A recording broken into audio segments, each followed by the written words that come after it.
I had always loved the idea of isolation, the kind of quiet that comes from being completely cut off from the rush and noise of the world. Cities had their charm, but there was a kind of purity in silence, a way it let the mind wander and the body rest. That was why I had chosen this cabin deep in the forest, miles from the nearest town, far from the sounds of cars and neighbors, far from anyone who could interrupt my solitude. The cabin had been a spur-of-the-moment find, an online listing that promised peace and the kind of complete seclusion I had been craving. Photos had shown a small wooden structure, weathered but sturdy, with a stone fireplace and a porch that overlooked a stream. There were no other houses visible for what seemed like miles, only dense forest, thick with pines and maples, the occasional birch cutting a line of white through the green. I arrived late in the afternoon, the sun low and burning gold through the trees. The air was sharp and smelled of pine resin and damp earth. Carrying my bag, I walked up the rough path to the cabin, noticing the way the boards creaked underfoot and how the shadows of the trees stretched unnaturally long as the sun sank. The porch felt solid, the door heavy, and inside, the cabin smelled faintly of wood smoke and old dust. The place had obviously been unused for some time, but it was clean, and the small kitchen looked functional. I set my bags down and started to explore. The living area was simple: a couch with faded cushions, a wooden table, and a fireplace stacked with old logs. There were shelves with cookbooks, some outdated magazines, and a few jars of preserved goods that were clearly not fresh. Upstairs was a small loft with a bed, a worn mattress, and a window that overlooked the forest. I could already imagine waking up to the morning light streaming through the leaves, the sound of birds and a nearby stream. For a moment, everything felt perfect. I unpacked slowly, taking my time to absorb the atmosphere, and then went outside to explore the surroundings. The forest was dense and uneven, with narrow paths that seemed to lead nowhere.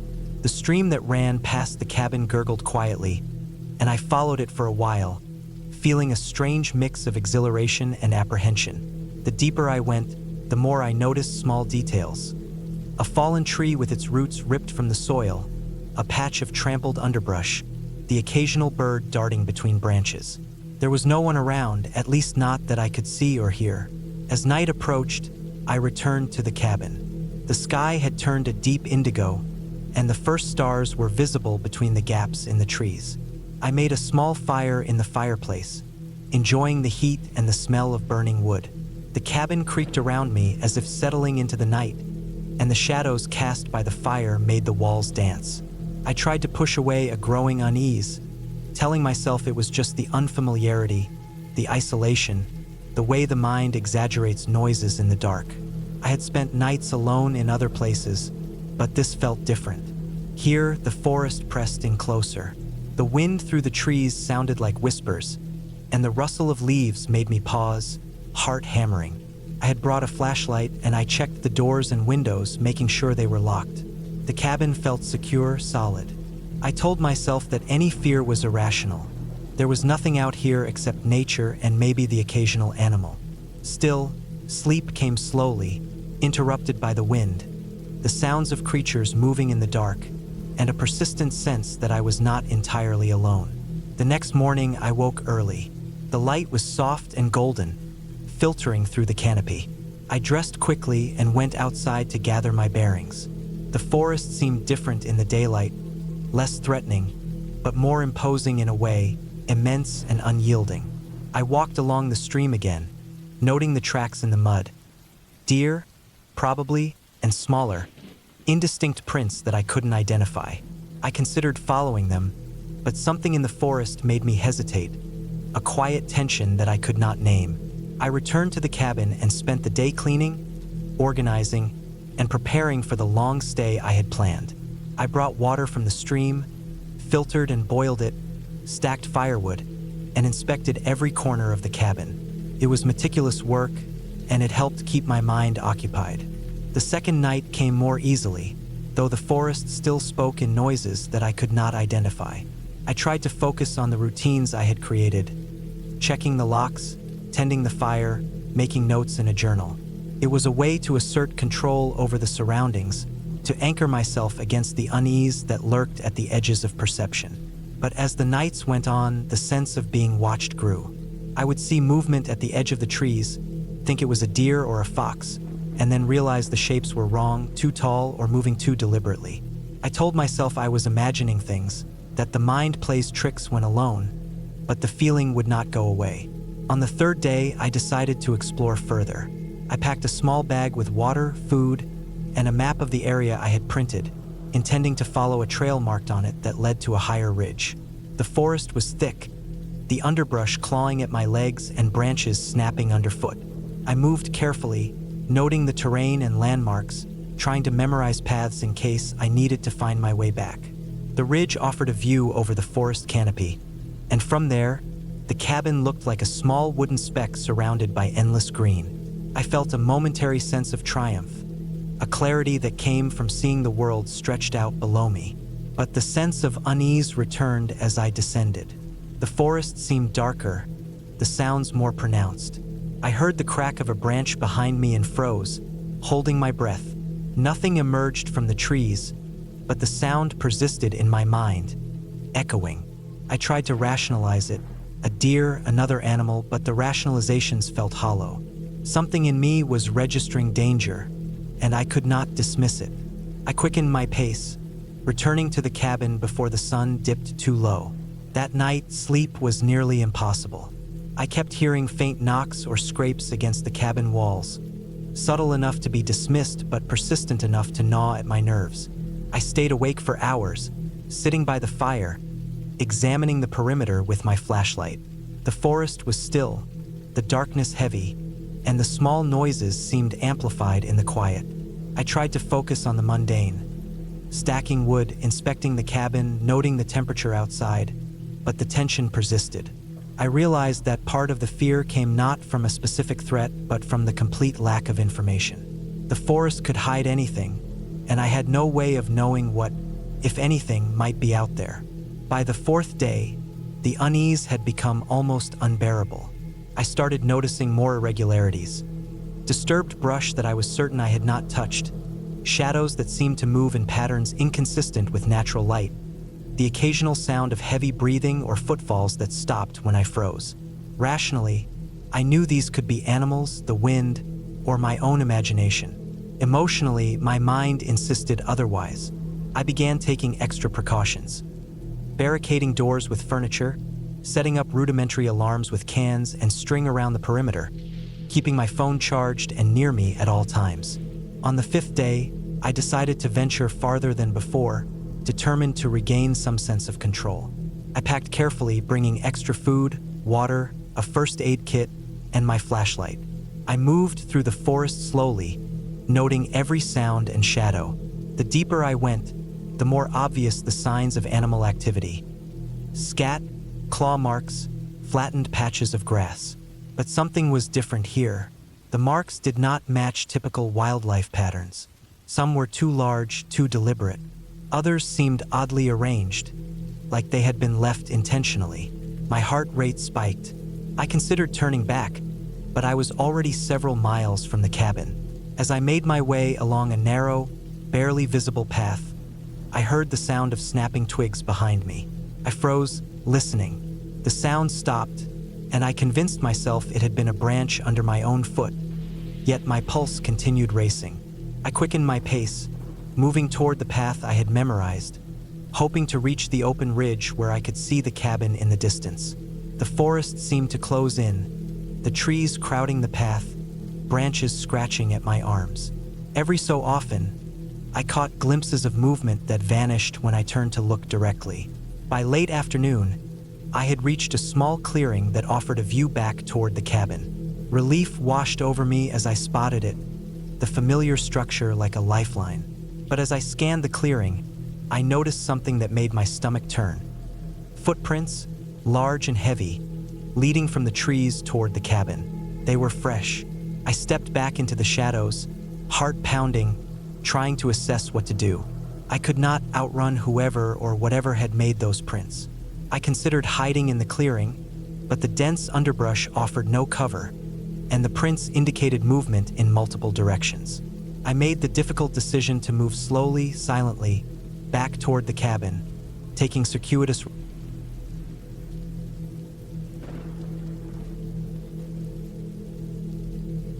I had always wanted to escape the noise of the city, the constant hum of cars, the unending chatter, the pressure of schedules and work.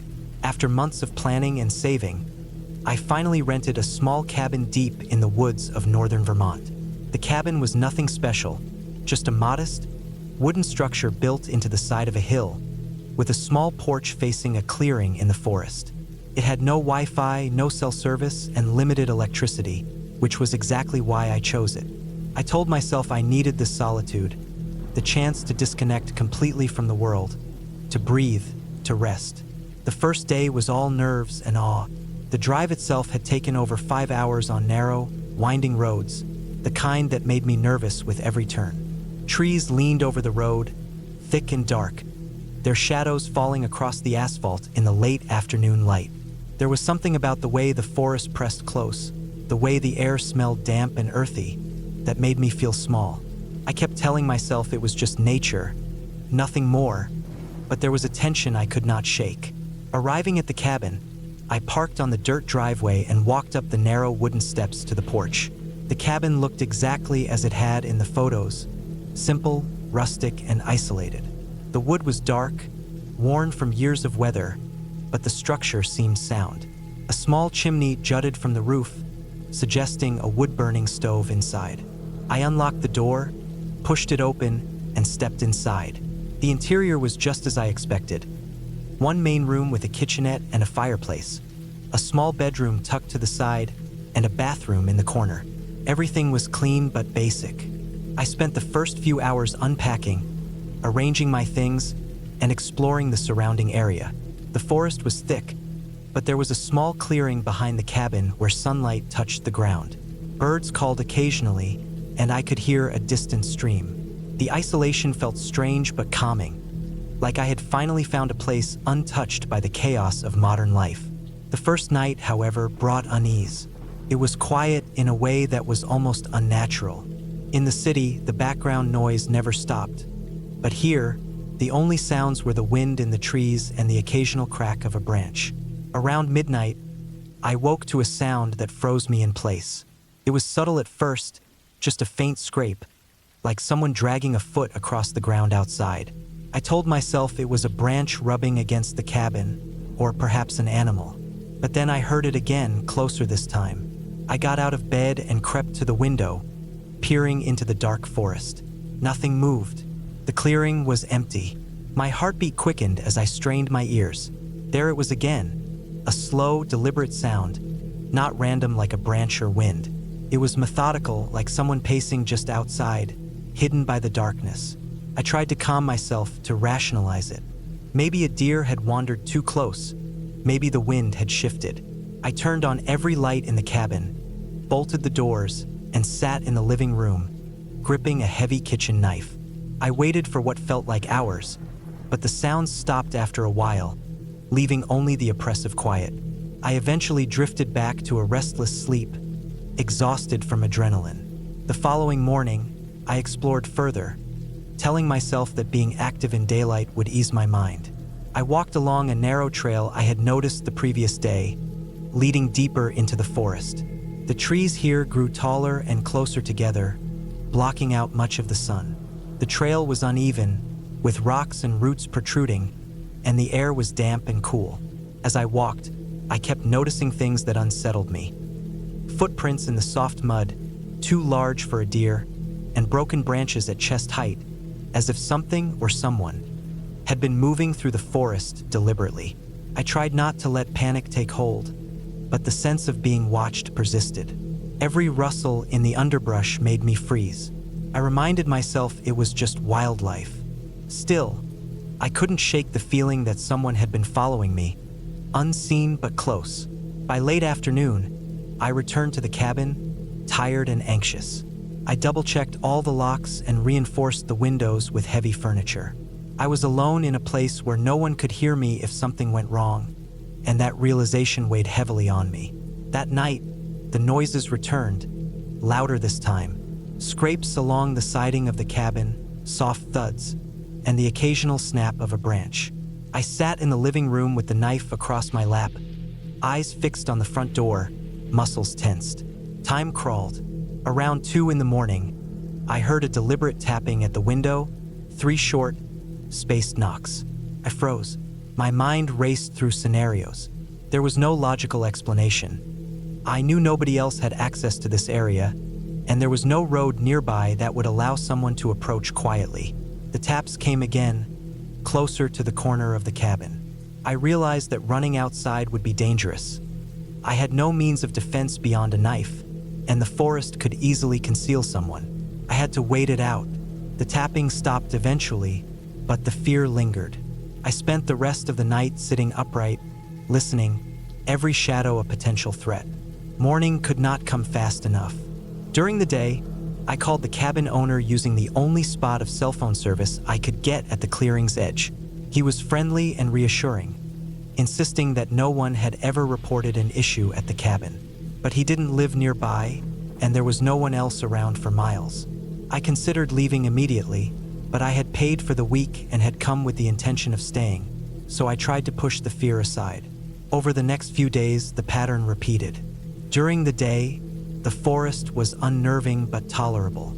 At night, the sounds escalated. Scratching at the walls, occasional low thumps, and the unnerving sense of movement outside. One evening, I found my porch light shattered, the bulb smashed cleanly with something heavy. I had never seen a wild animal do something like that. Panic surged, and I realized that staying in the cabin as I had planned might be dangerous. I began preparing more systematically. I gathered firewood not only for the stove but to create makeshift weapons. I barricaded the doors and windows with heavy furniture, and I set up a perimeter with noise-making traps.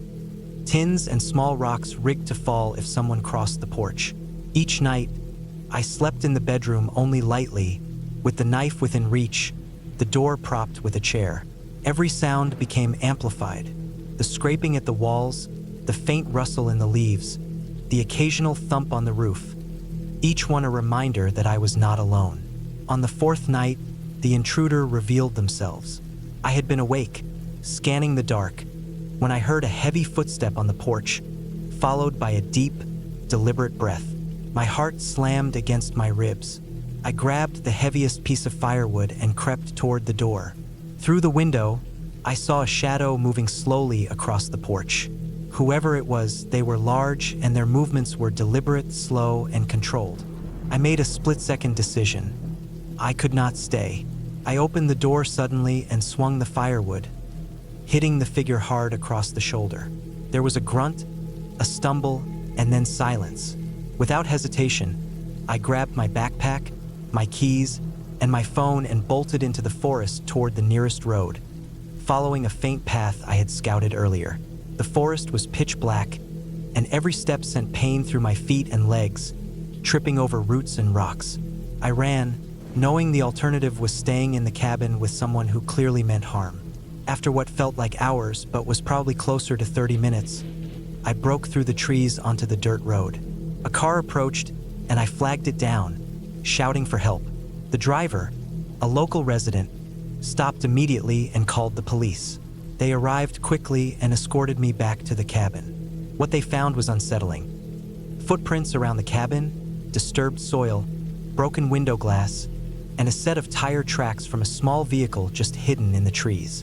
Whoever had been stalking me had left in a hurry, but it was clear they had been planning this.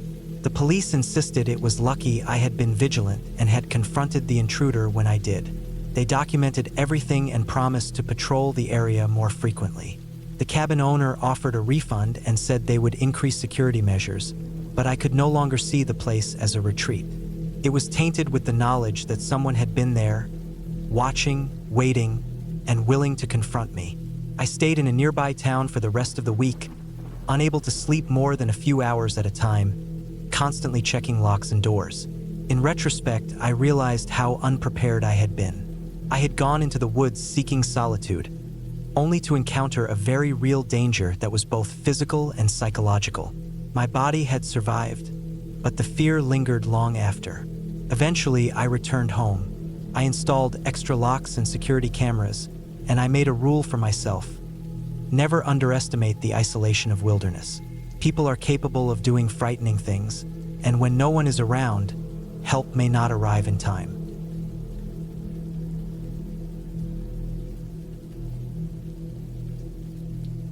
I drove down the narrow dirt road that wound through the thick forest, the trees closing in on either side like walls. It was late afternoon, and the sun had begun its slow descent, turning the world into a mixture of gold and shadow. My car kicked up dust with every uneven patch in the road, and the faint scent of pine mixed with the sharp odor of damp earth filled the air through my open window. I had been looking forward to this weekend alone in the cabin for weeks. Work had been exhausting, and the idea of being surrounded by nothing but trees, fresh air, and silence was a relief I could hardly wait to taste. I had been planning it meticulously, making sure I had enough food, water, firewood, and supplies to last the weekend without needing to drive back into town. The cabin was small but sturdy, built entirely from wood, with a stone fireplace and a single lofted bedroom. There was no electricity, but I liked it that way. I wanted the solitude, the disconnection from everything familiar. The road became rougher the closer I got, rutted and uneven, and I had to slow down to avoid scraping the underside of my car on the stones and roots that jutted out of the ground. I could see the cabin in the distance through a clearing, a small structure with dark wooden walls that blended almost perfectly into the surrounding forest. A thin wisp of smoke rose from the chimney, curling into the late afternoon sky. It was comforting, in a strange way, to see that the cabin appeared lived in, even though I had the place to myself for the weekend. I parked the car on a patch of flattened dirt next to the cabin, turned it off, and stepped out. The air was colder than I expected, carrying the faint scent of wet leaves and moss. The crunch of my boots on the dirt sounded louder than I imagined, echoing in the stillness. I carried my backpack with supplies into the cabin and placed it on the wooden floor. I had planned to make a fire and cook some food, then settle in to enjoy the quiet. I stacked the logs near the fireplace, testing the dryness of the wood. It felt solid and dry under my fingers, and I knew the fire would take quickly. I gathered kindling from a small box in the corner. Along with a metal bucket I intended to fill with water from the stream a few hundred meters behind the cabin. I struck a match, the sulfur smell burning my nose, and set the kindling alight. The flame caught immediately, licking at the small pieces of wood, and I added a few larger logs. The fire roared to life, the warmth spreading quickly through the cabin. After unpacking my supplies and preparing a simple meal, I sat on the wooden floor near the fire, the warmth from the flames contrasting sharply with the chill of the evening air that seeped through the gaps in the cabin walls. I had a small gas lantern I used for light, and the soft, yellow glow it gave off made the cabin feel cozy. I could hear the forest all around me, the rustling of leaves, the faint tapping of branches against one another, and the occasional distant call of a bird settling for the night. At first, it was peaceful, almost hypnotic, but as the light from the fire flickered and shadows stretched across the walls, I felt a strange unease, the kind that creeps slowly and silently. It wasn't fear, not exactly, but a tightening in the stomach that made me aware of every creak in the cabin, every small noise from the forest outside. Night fell completely, and the darkness outside the cabin pressed against the windows. The fire had died down a bit, the logs glowing red and crackling softly. I decided to check on the perimeter of the cabin, making sure nothing had wandered close to it during the night. I grabbed a flashlight and stepped outside, the beam cutting a sharp path through the blackness. The forest was dense, the trees towering and close together, and the shadows they cast made it difficult to judge distance. I walked slowly, scanning every corner, every brush pile. The sound of my own breathing seemed unnaturally loud, echoing off the trunks of the trees. I reached the edge of the clearing behind the cabin and saw the stream, its water glinting faintly under the moonlight. The reflection made the surroundings appear even darker, the shapes of the trees twisted and distorted. I felt a chill crawl down my spine, though there was no wind, no one else. I returned to the cabin and locked the door, feeling a little foolish for the unease that had gripped me. I reminded myself that it was just the isolation, the way the forest could play tricks on the mind when alone. I tried to distract myself, preparing more firewood and tidying the cabin before settling in for the night. I could hear something scratching outside, soft at first, almost imperceptible. My heart rate increased. The sound continued, slow and deliberate, moving along the side of the cabin. I held my breath, straining to hear. It stopped for a moment, then started again, a different rhythm this time. It wasn't the sound of an animal I recognized. There were no large predators in the area. No bears, no wolves, but the scratching continued, moving around the cabin as if something was circling it. I debated what to do. I could stay inside and lock myself in, but I had no weapon, nothing but a small pocket knife. The scratching continued intermittently, sometimes sharp, sometimes slow, and I realized that whatever was making the noise was persistent. I decided to remain calm and wait it out, telling myself again that it must be an animal or a branch brushing against the walls in the wind. I sat near the fire, the flames flickering and casting shadows that seemed to dance along with the noises outside. I tried to focus on the warmth and the comfort of the cabin, but my eyes kept darting to the windows, to the dark shapes moving just beyond the edges of the light. Hours passed, the fire burning low, the scratching becoming intermittent, almost taunting. I slept lightly, waking to the sound of heavy footsteps outside the cabin at odd intervals, the crunch of leaves and twigs breaking the silence. Each time, I checked the windows and doors, my pulse racing, but there was nothing there. By dawn, I was exhausted, my mind frayed by the fear and anticipation. I left the cabin for a short walk along the stream, hoping that the morning light would make everything feel safer. The forest seemed different in daylight, less threatening, more ordinary, but the memory of the night lingered. The second night was worse. The noises returned, this time accompanied by a distinct smell that filled the cabin when I opened the door to check.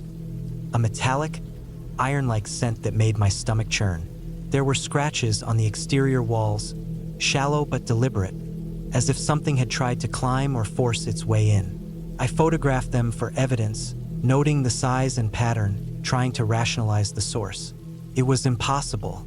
No animal I knew could make scratches like that, and the marks were fresh.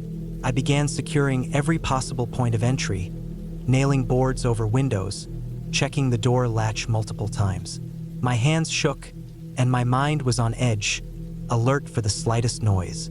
By the third night, I barely slept. The sounds outside became more methodical, more persistent, moving in patterns around the cabin. I kept a flashlight in one hand and the pocket knife in the other, circling the cabin repeatedly. I marked the spots where the most noise occurred, trying to predict movement, trying to prepare for any confrontation. At one point, I saw a figure in the trees, a dark, human-shaped silhouette that disappeared almost immediately. My heart pounded as I tried to discern if it was a trick of the light, a shadow, or someone hiding in the forest. I retreated to the cabin and barricaded myself inside, realizing I was dealing with a human presence rather than an animal. The realization brought a new terror. Someone had been following me, observing the cabin, and they knew I was alone. The following morning, I decided I could not remain in the cabin any longer. I packed my essentials quickly, taking only what I could carry, and prepared to leave before nightfall. I wanted to call the authorities, but there was no cell reception. I left the cabin in haste, the sense of being watched driving me forward. As I navigated the dirt road back toward the main highway, I felt eyes on me from the treeline, but I didn't look back. I kept my pace steady, my breathing controlled, trying to stay calm despite the adrenaline and fear.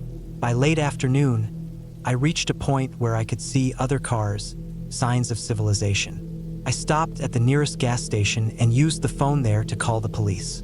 I reported the situation, describing the location, the marks on the cabin, and the evidence of someone possibly stalking the area. They dispatched officers to check the site.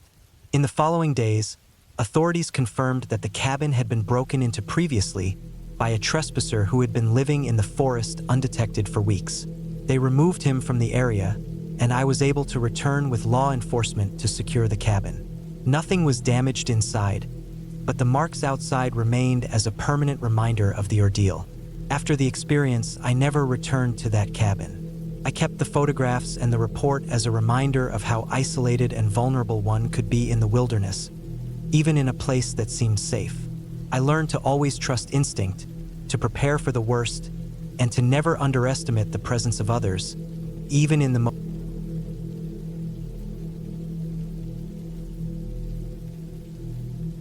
I had been planning the trip for months, the kind of trip that required careful preparation and attention to detail. The cabin was in the deep part of the forest, far away from roads, towns, and the constant hum of civilization. It was supposed to be a place to disconnect, to breathe, to think, and to be alone. I wanted isolation, something raw and untouched, a place where I could truly feel the weight of the world lifting off my shoulders. I had gone through every checklist meticulously. I packed enough food, extra batteries, a first aid kit, my emergency radio, and my backpack weighed more than I could comfortably carry, but I wanted to be ready for anything. I did not want to depend on chance. The drive there was long and quiet. I remember the sunlight gradually dimming as I took the dirt roads leading into the forest. It was a winding path, full of potholes and fallen branches, and the trees seemed to grow denser and taller with every mile. I kept expecting to see signs of life, houses, cars, people, but there was nothing, just the occasional rustle of birds or a deer bounding through the underbrush. I arrived at dusk, the last rays of sunlight filtering through the canopy and painting everything in gold and orange. The cabin was smaller than I imagined, made of rough timber and looking worn from years of exposure to the elements. Its windows were small and thick, slightly dusty, and its roof had patches that had clearly been repaired with care. It sat on the edge of a clearing surrounded by thick forest, and there was a faint smell of pine and damp earth that clung to the air. The first thing I noticed was the silence. It was not just quiet, it was heavy, almost physical. Even though I had driven in silence, I was suddenly aware of how loud my own breathing was, how every step I took on the wooden floor echoed in the small cabin.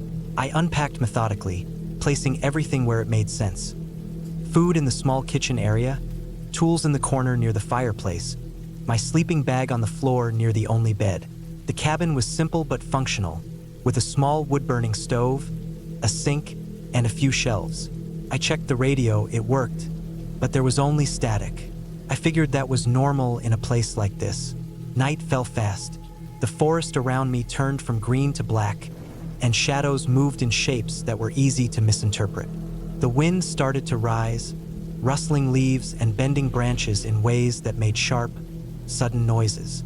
I built a fire, methodically stacking the wood, using dry kindling and striking matches carefully.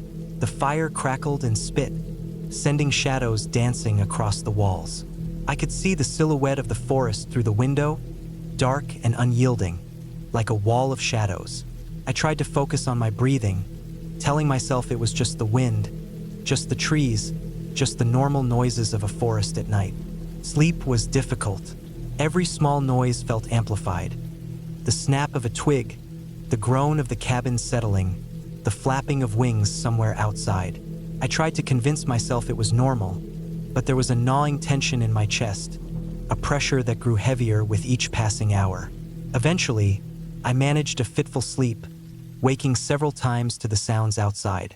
Sometimes it was just the wind, sometimes it sounded like something heavier moving through the underbrush, breaking branches with deliberate force. Each time I forced myself to get up and check, there was nothing at all. The next day, I went for a walk around the clearing, mapping the area in my mind. The forest was dense, tangled with vines, fallen trees, and thick undergrowth. I marked mental points: an old stream, a large rock outcropping, a fallen pine that could be used for firewood. Everything seemed quiet at first, deceptively so. But as the day progressed, I realized the forest had a rhythm, a pulse of subtle movements and sounds. Something was watching, though I couldn't tell what. Birds flew away in flocks as I approached, and small animals scurried at the slightest sound. I felt eyes on me, but when I stopped and scanned the area, there was nothing. That night, the wind became stronger. I had secured the windows, nailed shut the shutters, and made sure the door had extra locks. But the sound of trees bending and creaking made my stomach tighten. Around midnight, I heard it. A snapping of a branch close to the cabin, followed by soft, crunching footsteps moving slowly around the perimeter. I froze, my heart hammering, and I told myself it was probably a deer or a wild animal. But the sound was deliberate, slow, methodical, like someone walking carefully and deliberately in the dark. I checked the perimeter from the window. There was nothing. No movement, no sign of life except the shaking trees. I tried to convince myself to sleep, but every noise amplified in my mind. The sound of my own heart seemed deafening. Hours passed. I stayed awake, huddled near the fire, thinking about what I had read about cabin disappearances, about people who went missing in the woods, about how easy it would be for someone to sneak in unnoticed. The thought of a person, rather than an animal, filled me with a cold dread I couldn't shake. The night dragged on. I counted the hours, measured the shadows, checked the doors and windows repeatedly. Every noise, every brush of the wind against the cabin, made me flinch. The following day, I decided to make a supply run in the forest. I needed firewood and fresh water from the stream. I packed a small backpack with essentials: water, snacks, a knife, and the small pistol I had brought for safety. I didn't plan to shoot anything, but it was better than nothing. The forest was oppressive, thick with undergrowth and fallen leaves that muffled my footsteps. I moved carefully, scanning constantly, listening for anything unusual. Around midday, I spotted a large branch that had fallen across a small path. I approached it and noticed footprints, large, heavy, human-like prints that were not mine. They were fresh, the soil still soft, and they led further into the forest. My stomach tightened. I told myself it could be someone else camping or a hiker, but I knew how isolated this place was. No one should be here. I followed the footprints cautiously, keeping my hand on the pistol in my backpack. They led to a small clearing where I found something that made my blood run cold. Evidence of someone else being here recently. A fire pit, still warm, some empty cans, and a few scraps of clothing that looked like they had been discarded in a hurry. I did not linger. I moved quickly back toward the cabin, constantly scanning and listening. The forest had a strange silence, a heavy quiet that pressed down on me like a weight. When I finally saw the cabin in the distance, relief washed over me, though it was short-lived. Something was off. There was a faint smear on the door frame, reddish in color, and a small branch had been placed across the threshold. Inside, I checked everything, making sure the doors were locked, the windows secured. I barricaded the cabin as best I could with furniture and heavy objects. I stayed near the fire all night, every sound amplified, every shadow scrutinized. I didn't sleep. The wind howled, the trees cracked and bent, and every noise outside my cabin felt like someone moving, someone watching. I rationed my food, sipped water, and kept the pistol ready. The next morning, I realized that I could not stay indefinitely. I had to make my way back to civilization. I packed carefully, leaving nothing behind, and marked my route mentally. The forest seemed to sense my movement, pressing in from all sides, with shadows that flickered just out of sight. Every step made me tense, every sound made me flinch. After several hours of cautious walking, I reached the main dirt road, where the forest thinned slightly. There was no one, no sign of life, just the faint scent of pine and damp earth. I kept moving until I reached a town, flagged down a passing vehicle, and eventually made it back to a populated area where the weight of isolation lifted slightly. The experience left a lasting impression. I never returned to that cabin, and I rarely think about going deep into forests alone. But the memory remains, a vivid reminder of how small and vulnerable we are in the wild. The tension, the fear, the feeling of being watched. It was real, raw, and entirely human. I learned that preparedness is vital, but it can only go so far. The forest, the wilderness, has its own rules, its own rhythms, and it does not bend for anyone. And sometimes, the scariest moments are not about monsters or ghosts. They are about being utterly alone, exposed, and aware that someone or something might be moving unseen, just beyond your sight.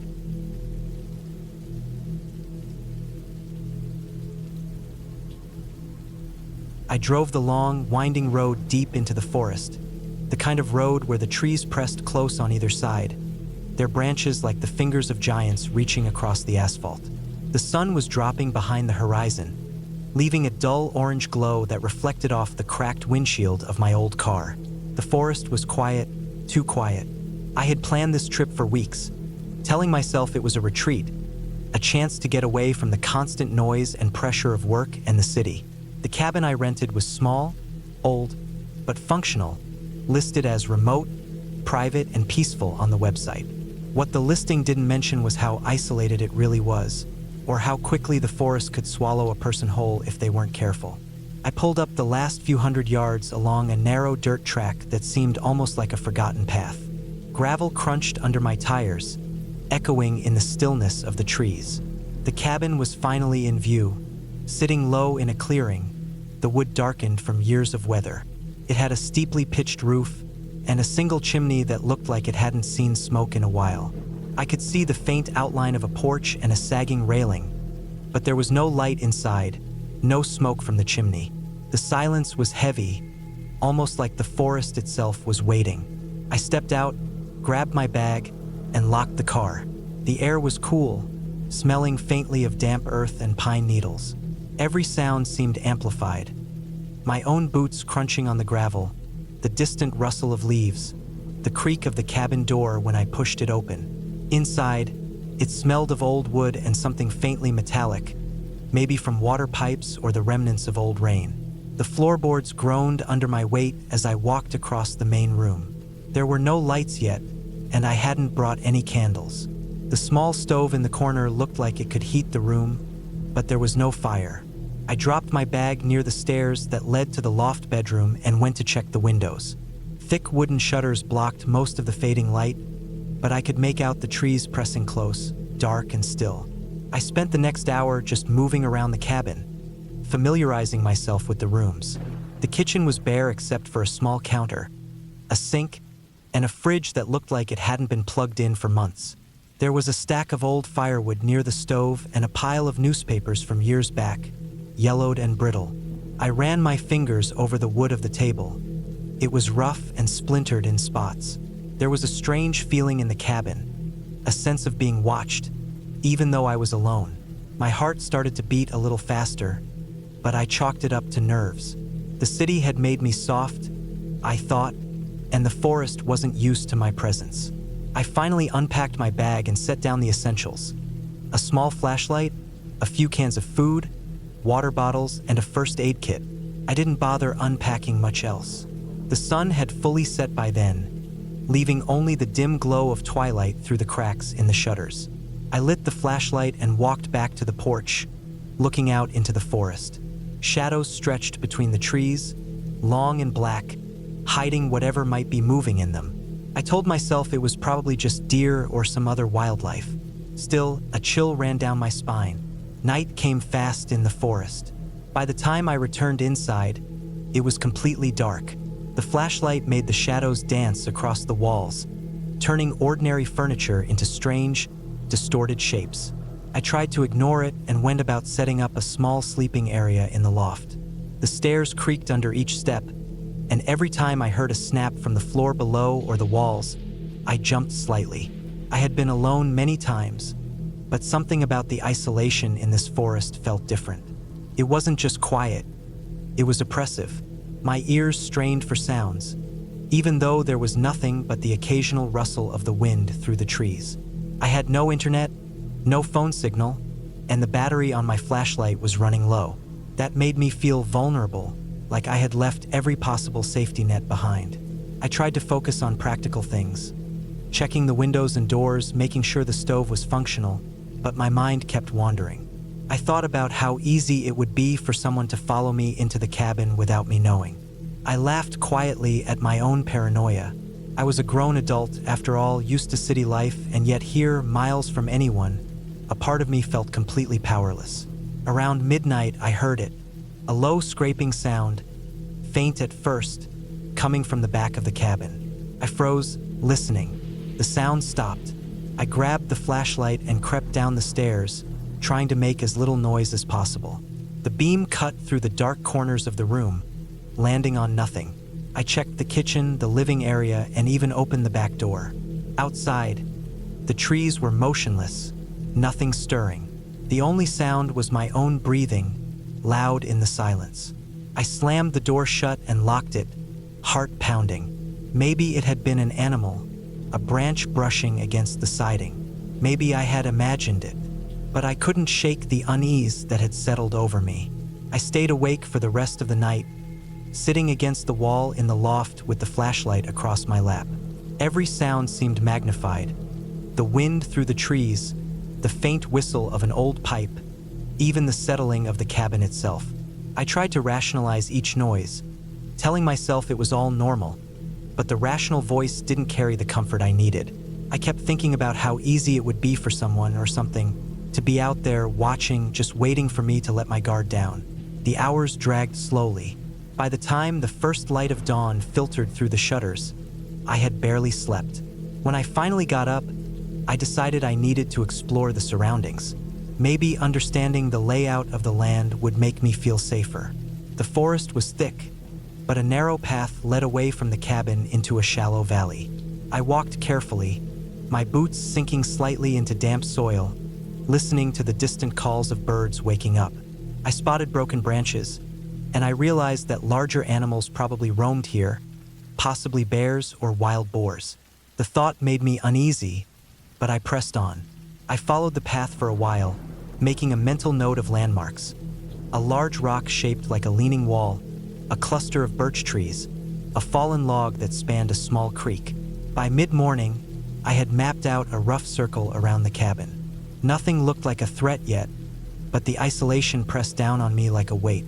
That afternoon, I decided to gather some firewood. I needed to make sure the stove would work if I stayed another night. I took the axe from the corner of the cabin and went to the small pile behind it.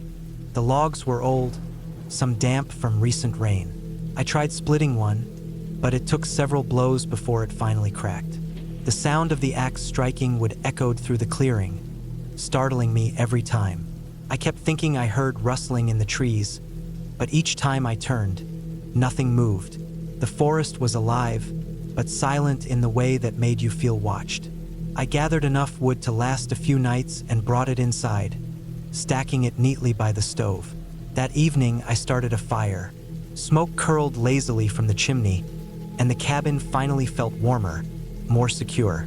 I cooked a simple meal on the stove and ate slowly, listening to the soft crackle of flames.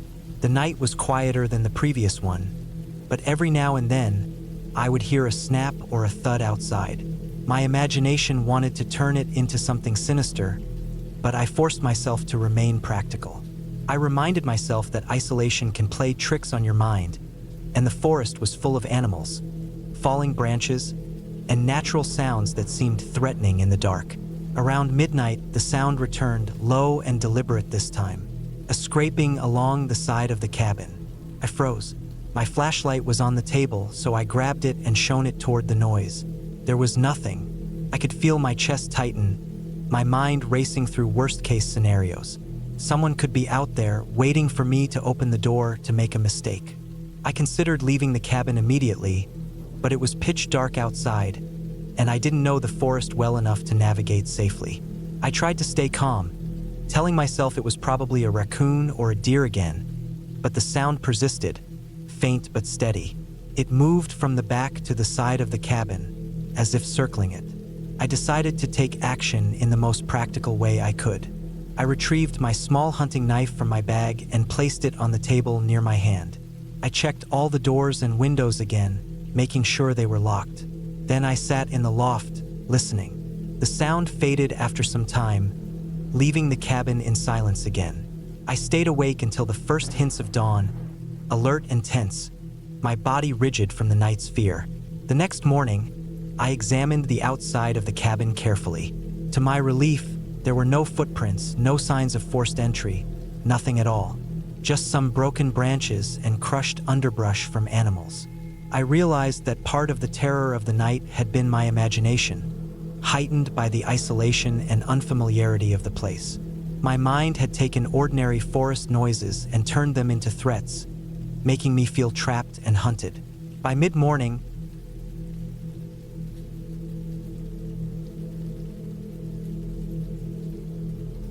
I had planned this trip for months. I had been living in the city for years, trapped in the same apartment, the same work, the same endless loop of noise, and I needed a break. I needed to be somewhere far from everyone, somewhere quiet, isolated, where the air was thick with pine and cold enough to make your lungs feel alive with each breath. That's how I found the cabin, a small, weathered structure tucked deep in a forested area in the mountains. The listing had been simple: off-grid cabin, private, surrounded by forest, near a small creek. No electricity, no Wi-Fi, no cell service, just you in the woods. I was desperate to escape, so I booked it for a week, packing nothing but essentials: food, water, and a small stove. The drive up had been longer than I expected, twisting and turning along a narrow mountain road, the kind where there were sheer drops on one side and thick trees on the other. My car bounced along potholes and ruts, and every few minutes I had to stop and check my GPS, which didn't always register the turns. The last 5 miles had been slow, crawling over dirt roads, with the forest growing denser around me. It was quiet, almost too quiet, except for the occasional rustle of something moving in the trees. I told myself it was just deer or maybe squirrels. When I finally reached the cabin, the sight of it took my breath away. It was small, made of dark wood that had grayed with age, with a single chimney and a slanted roof. There was a porch with a couple of chairs and a stack of firewood that had been cut and neatly piled. The air smelled of damp wood, earth, and pine needles, and it was colder than I expected, the kind of cold that seeps into your bones. I stepped out, stretching and taking it all in, feeling an unfamiliar calm settle over me. Inside, the cabin was simple but functional. A small kitchen area with a stove, a sink with a hand pump for water, and a table. A single bedroom with a bed, and a living area with a worn couch and a wood stove. There were shelves with a few books and a lantern for light. Everything was old but well kept, and I immediately felt like I could live there for months. I unpacked my things, made a small fire in the stove, and spent the first night just staring out the window at the dark forest. The stars were brighter than anything I had ever seen, and the quiet was almost deafening. The next day, I decided to explore the area. I walked along the creek first, following it upstream. The water was clear and cold, running over rocks and fallen branches. Birds called out from the trees, and the occasional splash told me there were fish or perhaps other wildlife nearby. As I walked further, the trees grew thicker, the underbrush denser, and the light dimmer. I kept a mental map in my head, marking landmarks like a large fallen oak or a rock shaped like a crude triangle. After a few hours, I returned to the cabin, tired but satisfied, feeling completely detached from the city, as though I had entered another world. On the third day, something changed. I was waking up to strange sounds at night, things that I couldn't identify. At first, I thought it was the wind, but the trees outside were mostly still. Sometimes there were low thumps or scratches at the edge of the forest. I told myself it was nothing, animals probably, but a small knot of unease started forming in my stomach. During the day, everything was fine, and the forest was beautiful, but at night, I started to feel watched. I tried to distract myself by reading and walking, keeping busy until sunset. By the fourth night, I realized the unease was turning into fear. It was subtle at first. A shadow that moved differently than the trees, a snap of a branch that felt too deliberate, but it kept me awake for hours. I started double-checking the doors and windows before bed, making sure the firewood was stacked near the stove, and keeping a heavy stick by the bed. I felt ridiculous, but I couldn't shake the feeling that someone, or something, was outside. I could hear footsteps, faint and slow, moving just beyond the edge of the clearing around the cabin. My mind kept telling me it was deer or some other animal, but the sound was too heavy, too deliberate to be anything normal. The fifth day, I decided to go further into the forest. I wanted to see if I could find any other signs of human presence. Perhaps another cabin or an old trail. I packed food, water, and my knife and set off. At first, everything seemed normal. I followed a small path that wasn't on my map, marked by flattened grass and broken branches. After a couple of hours, I realized I was lost. The landmarks I had memorized earlier were gone, replaced by endless trees that all looked the same.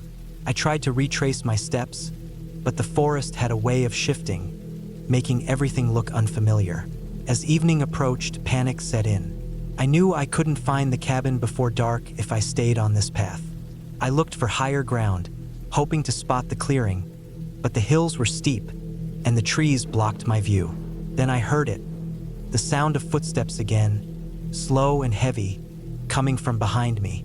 I froze, trying to listen. The steps paused when I paused, and I realized with a shock that whoever or whatever was moving in response to me. My heart started pounding, and I broke into a run, tumbling over roots and rocks. I didn't look back. I just ran, desperate to find the creek I had walked along before, hoping it would lead me home. Night fell quickly, and I was exhausted and scared. The darkness made the forest feel alive in ways I couldn't explain. Shadows shifted unnaturally, and every sound seemed amplified. I stumbled into a small clearing and saw the glint of water in the moonlight. The creek. I followed it downstream, hoping it would lead back to the cabin. My legs were shaking, my lungs burning, but I kept going. Then I heard it again. Footsteps, closer this time. I couldn't tell if they were running or walking, but I knew I wasn't imagining it. I finally reached the edge of the forest and saw the cabin in the moonlight. Relief washed over me so intensely it almost made me dizzy. I ran to the porch, slammed the door shut, and locked it. I pushed a chair against it, my hands trembling, and collapsed on the floor. I stayed there for hours listening. The footsteps didn't come closer, but I could hear movement in the trees around me. I didn't sleep that night, only sat with my knife in my hands, staring at the windows, waiting. The next morning, I realized I needed a plan. I couldn't stay locked in the cabin forever. I checked my supplies and knew I had enough food and water for a few more days. I decided to leave at first light. I packed methodically, checking the car and the road. When I stepped outside, the forest seemed different, still, tense, almost watching. I walked cautiously to the car, keeping my eyes on the tree line. I didn't see anyone, but I felt the weight of eyes on me. The drive down was nerve-wracking. Every sound from the forest made me flinch. I kept the doors locked, windows up, and eyes on the road. When I finally reached a main road with traffic, the relief was immense. I had made it. I stopped at a gas station, called a friend, and told them I would come home. I didn't mention the footsteps, the fear, or the nights I spent trembling in the cabin. I just said the trip was too remote. Later, I thought about what had happened. I realized that it was likely a combination of isolation and my imagination running wild, but there was something off about the forest, something that had felt deliberate. Maybe it was another person, maybe it was just the stress of being alone in such a remote place. I would never know for sure, and part of me didn't want to. Back in the city, I slept for 2 days straight. The cabin and the forest became a memory, a lesson in humility and caution. I kept my trips to nature in safer places after that, where there were paths, signs, and other people nearby. The fear I experienced stayed with me, a sharp reminder of how fragile comfort can be when you're alone, far from help, surrounded by silence that feels alive. The experience didn't break me, but it changed me. I learned to respect isolation, to understand the forest's power over the mind, and to value the presence of other people in ways I hadn't before. I still think about that cabin, the nights I spent awake, the footsteps in the dark, but now I can tell myself that I survived, that I made it out, that I faced the fear and kept moving. That clarity, that survival became its own strange comfort. The cabin still exists somewhere in that forest, waiting for someone else who wants to escape the world. But I won't go back. I know now that some places are too quiet, too alone, for the human mind to handle without danger creeping in, even if that danger is just the fear itself. And knowing that, understanding that, gave me a kind of peace I never expected. I survived, I learned, and I walked away with my life, and that, in the end, was the real victory.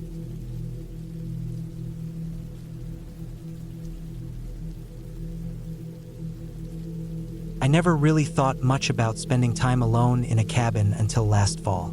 I had always liked the idea of peace and quiet away from town, away from cars and noise, away from neighbors who always seemed to have something going on in their yards. I figured a small wooden cabin tucked deep in the woods would give me space to think and reset for a few days.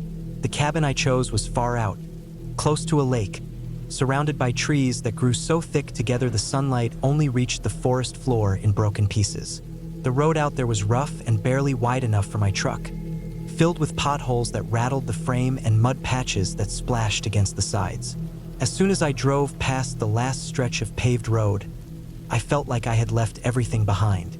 The only sound was the engine of the truck and the crunch of gravel. There were no signs, no gas stations, no houses for miles.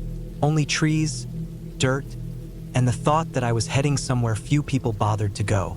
The cabin itself was small, nothing fancy, just a single-floor structure built with old wooden planks that looked darkened by years of rain and sun. The roof sagged a little on one side, and the porch steps creaked when I put my weight on them. Inside, the air smelled of old wood and dust. There was one bedroom, a small kitchen area with an old propane stove, and a living space with a wood stove that looked like it hadn't been cleaned in a long while. The windows were streaked with dirt, and when I opened one, it screeched like metal grinding on metal. I unloaded my gear from the truck: food, water, a sleeping bag, a lantern, and some tools I thought I might need. I didn't plan on doing much, just relaxing, maybe hiking down to the lake and sitting by the water. It was supposed to be simple. The first few hours were quiet, too quiet. At home, even late at night, I could always hear something: cars passing, dogs barking, people talking. Here, the silence pressed down heavy. The only sounds were the occasional creak of the cabin's wood as it adjusted to the cooling air and the faint whisper of wind in the trees outside. I noticed every sound because there were so few of them. I set up inside, put my food in the cooler, and stacked some firewood by the stove. When the sun started to go down, the trees outside swallowed the light so quickly it felt like someone had thrown a blanket over the cabin. It wasn't a gradual shift the way it was in town. It was sudden. One moment there was dim gray light coming through the window, and the next it was gone, replaced by darkness that felt heavy and complete. I lit the lantern, and the yellow glow pushed back some of the darkness, but not enough. The windows reflected my own movements, and I couldn't see what was outside anymore. It bothered me more than I expected. The woods pressed in on every side, and I realized how far I really was from anyone else. That first night, I struggled to sleep. The wooden walls of the cabin made noises as the temperature dropped, little cracks and pops that seemed loud in the silence. Every time I closed my eyes, I felt myself listening harder. I wasn't used to hearing nothing but my own breathing and the creaks. I finally fell asleep sometime after midnight, but even then, it was a restless kind of sleep, filled with half-waking moments where I swore I heard something faint outside but convinced myself it was just the wind. The next morning, I went down to the lake. It was about a 15-minute walk through thick trees, the ground uneven and covered with roots that caught at my boots. When I reached the water, it was completely still, like glass, reflecting the trees and sky above it. I stood there for a while, listening to the soft lapping of the water near the shore. I saw no one, no boats, no cabins across the water. Just me. I walked back up to the cabin and made myself a small breakfast on the propane stove.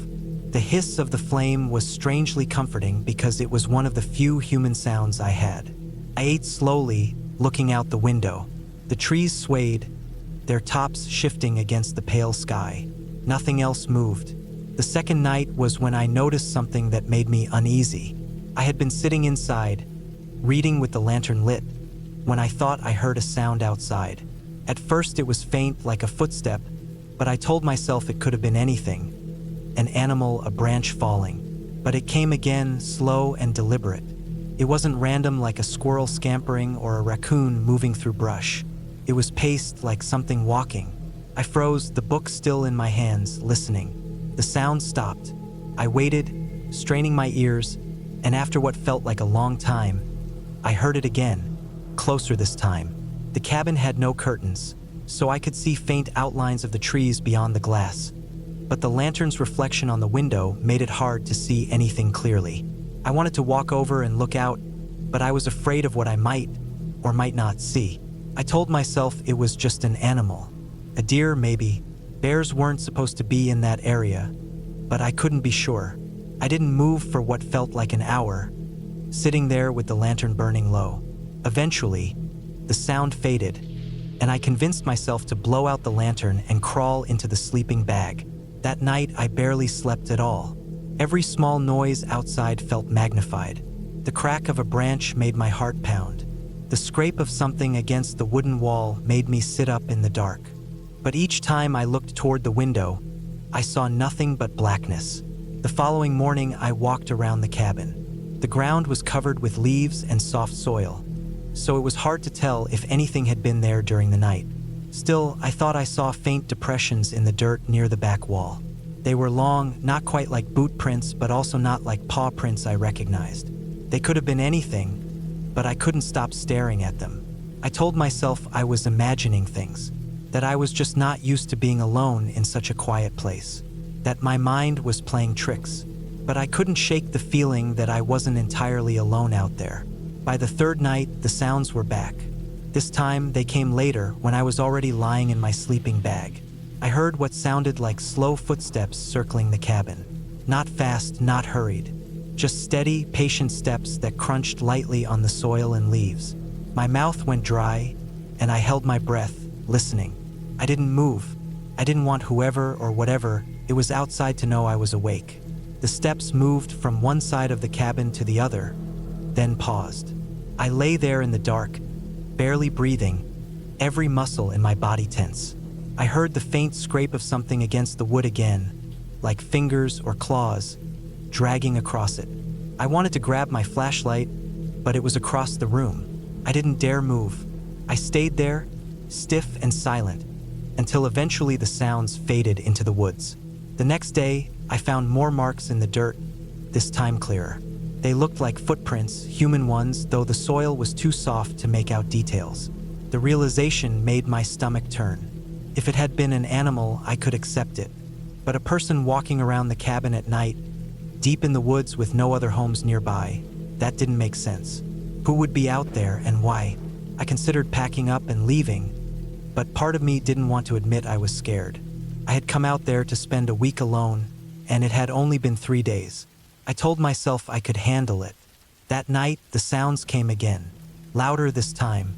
The footsteps stopped right outside the cabin wall, and I heard a low, steady breathing. I stayed completely still, my heart hammering so hard I thought it would give me away. Then, a long scraping sound slid across the window, like something sharp being drawn along the glass. I couldn't stand it anymore. I got up, grabbed the flashlight, and shined it at the window. The beam bounced off the dirty glass, reflecting back at me, but for a split second, I thought I saw something move just beyond the edge of the light, a shadow slipping into the trees. The next morning, I didn't waste any time. I packed everything back into the truck as quickly as I could. My hands shook the entire time. I didn't bother to check around the cabin again. I didn't want to know what I might find. The drive out felt endless. Every bend in the road, every stretch of trees pressing close to the dirt track, made me feel like something was watching me leave. I kept checking the rearview mirror, half expecting to see someone following, but the road behind me stayed empty. When I finally reached the paved road and then the first signs of houses and people again, I felt a wave of relief so strong it almost made me dizzy. I hadn't seen who or what had been out there, but I knew I hadn't imagined it. The sounds, the marks in the dirt, the slow footsteps circling in the dark, they were too real to dismiss. I never went back to that cabin. I don't even like driving in that direction anymore. The thought that someone might be living out there, wandering through the woods, watching lonely cabins at night, is enough to keep me far away. And every so often, when I wake in the middle of the night at home, I think about that steady scrape along the window, and I wonder what might have happened if I hadn't left when I did.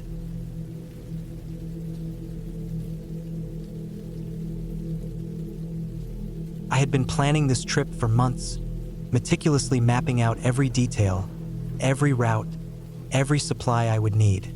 The cabin was far from any town, deep in a forest I barely knew, chosen for its isolation and quiet, the kind of place that promised nothing but nature and solitude. I had driven for hours along narrow, winding roads that had shrunk from 2 lanes to 1, then to rutted dirt paths, the edges of which were softened by encroaching pine and oak trees. The GPS signal had become unreliable long before I reached the last turn, leaving me to follow the memory of directions printed on a crumpled piece of paper, each corner soft from repeated folding. When I finally arrived, the cabin looked even smaller and more fragile than it had in the photos online. The wood was weathered, a dull gray with streaks of dark rot creeping along the edges of the beams, but it still held a rustic charm. A thin wisp of smoke from the chimney suggested someone had been here recently, or perhaps the previous owner had left a small fire smoldering, meant to welcome visitors. I carried my backpack over the threshold, stepping onto the rough wooden floorboards that creaked ominously beneath my weight. The smell hit me immediately. Damp wood, old smoke, and a faint metallic tang that I couldn't place at first.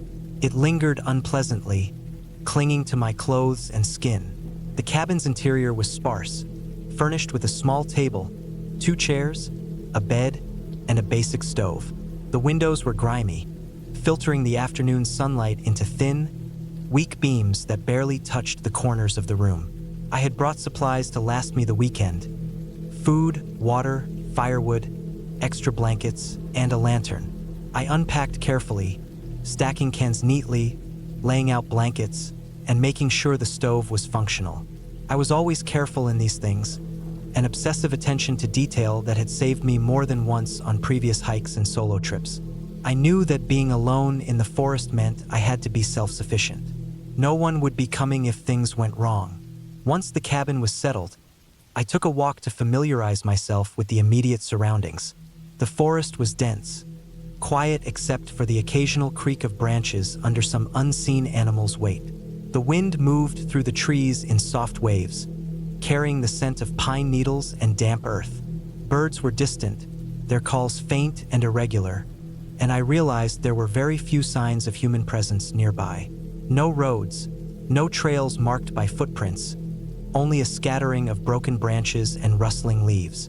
It was beautiful, almost overwhelmingly so, but also made me acutely aware of my vulnerability. Alone, in such isolation, I was exposed. Returning to the cabin, I decided to gather more firewood. The pile left outside was modest, enough for a short fire, but I preferred to have a large stockpile. I ventured a short distance into the forest, collecting fallen branches and split logs where I could find them. The forest floor was uneven, littered with roots and stones, and the sun was beginning its slow descent. Shadows lengthened, creating strange patterns on the ground, and the sense of isolation grew heavier with each step. I carried the wood back, stacking it in a rough semicircle near the cabin. Even doing something mundane, my senses were alert, listening for anything out of the ordinary. Night fell quickly. The forest transformed under the darkness, shadows thickening into shapes my mind tried to interpret. I lit the stove inside the cabin, warming the small room and boiling water for dinner. The flicker of the flame cast moving shadows against the walls, and I felt a subtle, creeping unease. It was not fear of ghosts or myths. It was the tangible knowledge of being alone, that if anything happened, there would be no one to help. Every creak of the cabin, every distant snap of a twig outside, became a signal I couldn't ignore. My heart rate increased slightly, a natural response, but I forced myself to stay calm, rationalizing every sound. Forest noises are always strange at night, I told myself. Animals, branches, wind, nothing more. I spent the evening methodically checking my supplies, reading a map, planning the next day's hike. Eventually, I lay down on the bed, trying to sleep, but the dark outside the windows made the room feel smaller. I could hear animals moving, a distant howl, a rustle close by. Every sound made me tense. I tried counting, focusing on the warmth from the stove, the steady rhythm of my breathing. Sleep came, fitful and shallow, with dreams populated by shadows moving just outside the cabin walls. When I woke, the first thing I noticed was the silence. Even the wind seemed gone, leaving the forest in a kind of suspended stillness. The stove had burned down to embers, leaving the cabin cold and dim. I dressed quickly, eating a small breakfast of canned food and crackers, and prepared to hike further into the forest. My plan was to explore a nearby ridge I had seen on the map, a place that promised a view of the valley and possibly a stream for fresh water. I took my pack, double-checked my supplies, and stepped into the forest. The path was not a path at all. I followed a series of faint depressions in the ground, signs that animals or previous hikers had passed this way. The forest was dense, sunlight barely reaching the ground, and the air was cool and slightly damp. As I moved further in, the terrain became more challenging. Roots protruding like obstacles, moss-covered rocks that could easily be treacherous underfoot, and low branches that scraped my shoulders and face. I was meticulous with every step, careful not to twist an ankle or misjudge the stability of a rock. This part of the forest demanded respect. One misstep could easily ruin everything. Hours passed and I made slow progress. The forest seemed to close in around me, as if I had crossed an invisible line where the noise of the world ceased. Birds had all but vanished. Only the occasional rustle suggested life. Sunlight filtered through the canopy in narrow beams, illuminating patches of the forest floor but leaving much in shadow. I felt a subtle pressure on my mind, the sensation of being watched, though I knew it was my imagination heightened by the isolation. Every sound was amplified in my awareness. A branch snapping under my weight, a bird flying overhead, leaves brushing against one another in the wind. I could feel the tension building in my muscles, a readiness I didn't know I needed but couldn't ignore. By mid-afternoon, I reached the ridge. The view was breathtaking. The valley stretched below me, layers of green fading into the horizon. A river winding its way through the dense forest like a silver ribbon. It was peaceful, almost hypnotic. But the remoteness pressed on me, a reminder of how far I was from help. I stayed there for a while, eating some trail mix, drinking water, and taking photographs, all the while scanning the trees for movement. There was none.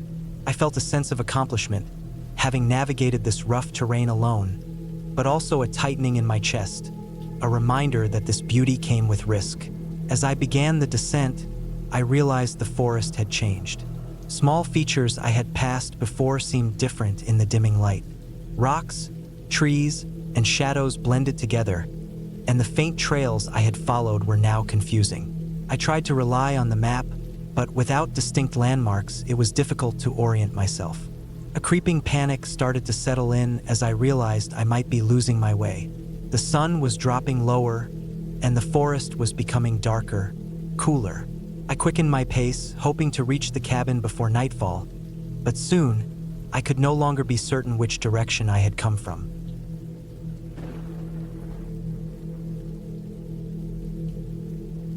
I had been planning this trip for months, a small escape from the constant pressure of city life, from the endless notifications, the relentless work, and the suffocating hum of other people's demands.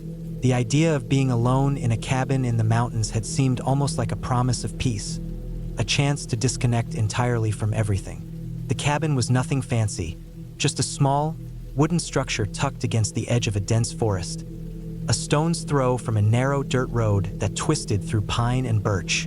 I had driven for hours, the cityscape gradually giving way to rolling hills and clusters of trees until asphalt disappeared completely, leaving only gravel and dust. When I arrived, the sun was just beginning to dip behind the peaks in the distance, turning the sky into a wash of dull orange and purple. The cabin looked exactly like it had in the pictures online. Rustic, slightly weathered, and quiet in a way that made the silence feel thick, almost heavy. There was no electricity beyond a small generator, no running water except what could be heated in a kettle. The isolation was part of the appeal, but standing there in the fading light, I felt the first prickling hint of unease, a reminder that solitude can sometimes be uncomfortable when it's absolute. I spent the first hour exploring the inside of the cabin, inspecting the small kitchen, the rough wooden table, the shelves with old, dusty jars of spices and grains, and the tiny bathroom with a cold stone sink. There was a single bedroom, small and low-ceilinged, with a window that looked out over the forest. I unpacked my bag slowly, deliberately, making sure everything had its place, even though no one would see it but me. The silence was punctuated only by the faint rustling of leaves outside and the distant call of a bird returning to its nest. Night fell faster than I expected, and with it came a strange kind of heaviness. The forest seemed to close in around the cabin, the trees swaying gently in a wind I could hear but not see. I lit a small oil lamp, the light flickering across the walls and casting shadows that seemed to stretch unnaturally. I made dinner, a simple thing, canned soup heated over the stove, and ate slowly, noticing the way the noises outside had grown louder in the dark. Branches cracked, leaves rustled, and once or twice I thought I heard footsteps on the gravel outside. I told myself it was just an animal, probably a deer or some small mammal, but still my stomach twisted in unease. I decided to check the doors and windows before bed, making sure everything was locked and secure. The locks were old but sturdy, and I ran my hands over the wood, trying to convince myself that I was safe.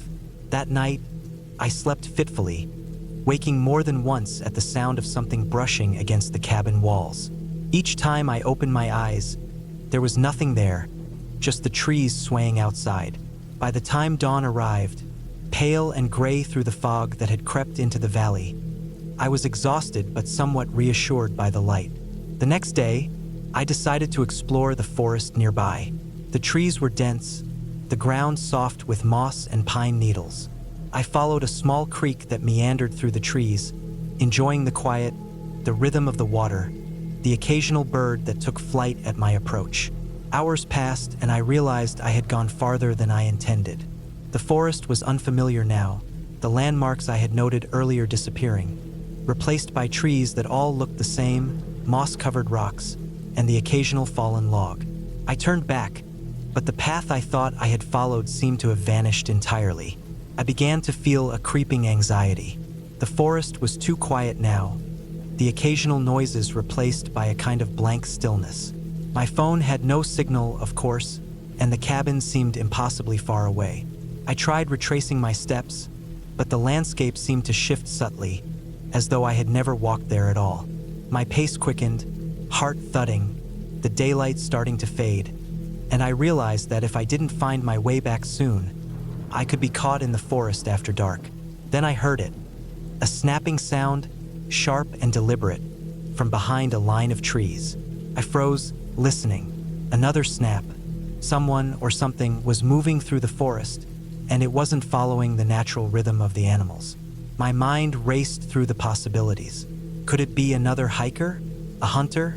My stomach dropped. I realized I hadn't seen another person since I left the road hours ago. I started moving again, more quickly this time, taking care not to make noise while trying to find something familiar. I marked the trees as I went, scratching bark with my pocket knife, trying to leave a trail in case I had to find my way back. The sounds behind me persisted, slow and deliberate, like someone was matching my pace without attempting to rush.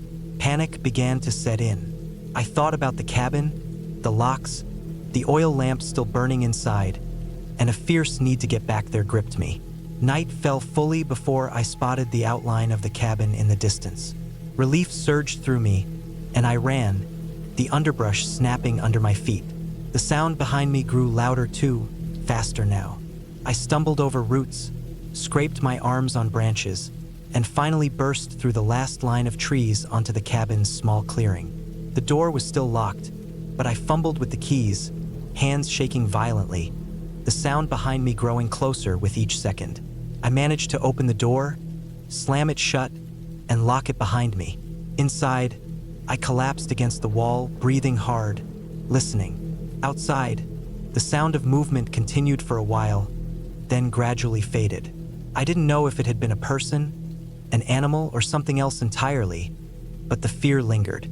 I spent the rest of the night sitting by the window with a flashlight, watching the tree lean, too shaken to sleep. The following morning, I decided to leave. I packed quickly, throwing everything into my bag and locking the cabin behind me. I walked down the gravel road, still alert, ears straining for the faintest sound.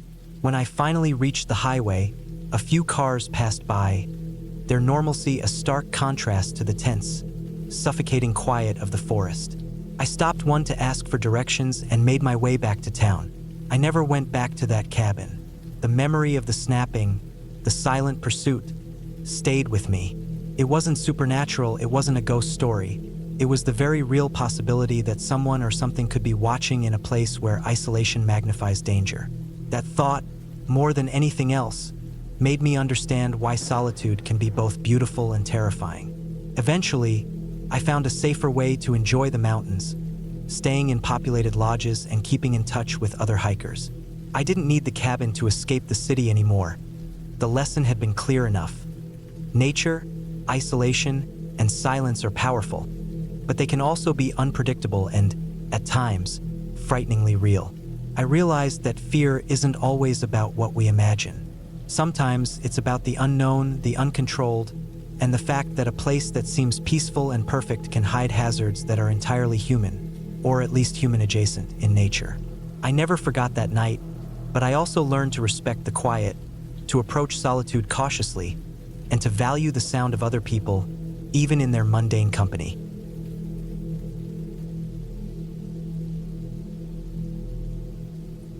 It had been a long time since I had taken a break from the city. My job had been relentless. The constant emails, meetings, and deadlines had worn me down. I decided to spend a week alone in a small cabin I had found online, located in the middle of a dense forest far from any town or road. The photos made it look inviting. A rustic wooden structure surrounded by trees that stretched high and thick enough to block the sun at certain angles. I didn't expect luxury, but I wanted isolation, silence, and the chance to breathe without hearing the constant hum of traffic or the chatter of coworkers. I drove the long, winding road to the trailhead that led to the cabin. The GPS on my phone worked poorly in this area, and I had to rely mostly on printed directions from the website. By the time I parked at the small clearing where the trail began, the sun was dipping low, turning the forest into a sea of shadows. The trail was narrow, overgrown in places, and muddy from the last week's rain. My boots sank into the soft soil with every step. The weight of my backpack made my shoulders ache, but I kept walking, determined to reach the cabin before dark. The forest was alive with sounds that felt foreign and intense after days of city noise. Birds chirped sharply as they settled into their nests. The wind rustled through the leaves with a low whisper, and every so often, I heard the distant snap of a branch, the unmistakable sign that something, maybe a deer, maybe something else, was moving unseen. I tried to focus on the trail, but my eyes kept flicking to the shadows, the spaces between the trees, my imagination filling in shapes that weren't really there. After what felt like hours, I finally saw it, the cabin just ahead. It was exactly as the pictures had shown. A modest wooden structure with a small porch, a slanted roof, and a stack of firewood neatly piled on one side. The windows were dark, reflecting the fading light. My first thought was relief. I had made it. My second thought was a gnawing sense of unease I couldn't shake. Something about the forest felt different when you were inside it, away from roads and people, and it wasn't entirely comforting. I pushed open the door. The smell of old wood and faint mildew hit me immediately. The cabin hadn't been cleaned recently, but it was livable. A small wood stove sat in the corner. A table and 2 chairs were near the window, and a narrow bed with a thin mattress rested against the opposite wall. I set my backpack down and began exploring. The cabin had a small bathroom with a sink, a toilet, and a shower, though the plumbing was old and slow. There was no electricity, except for a single battery-powered lantern I had packed, and no phone signal.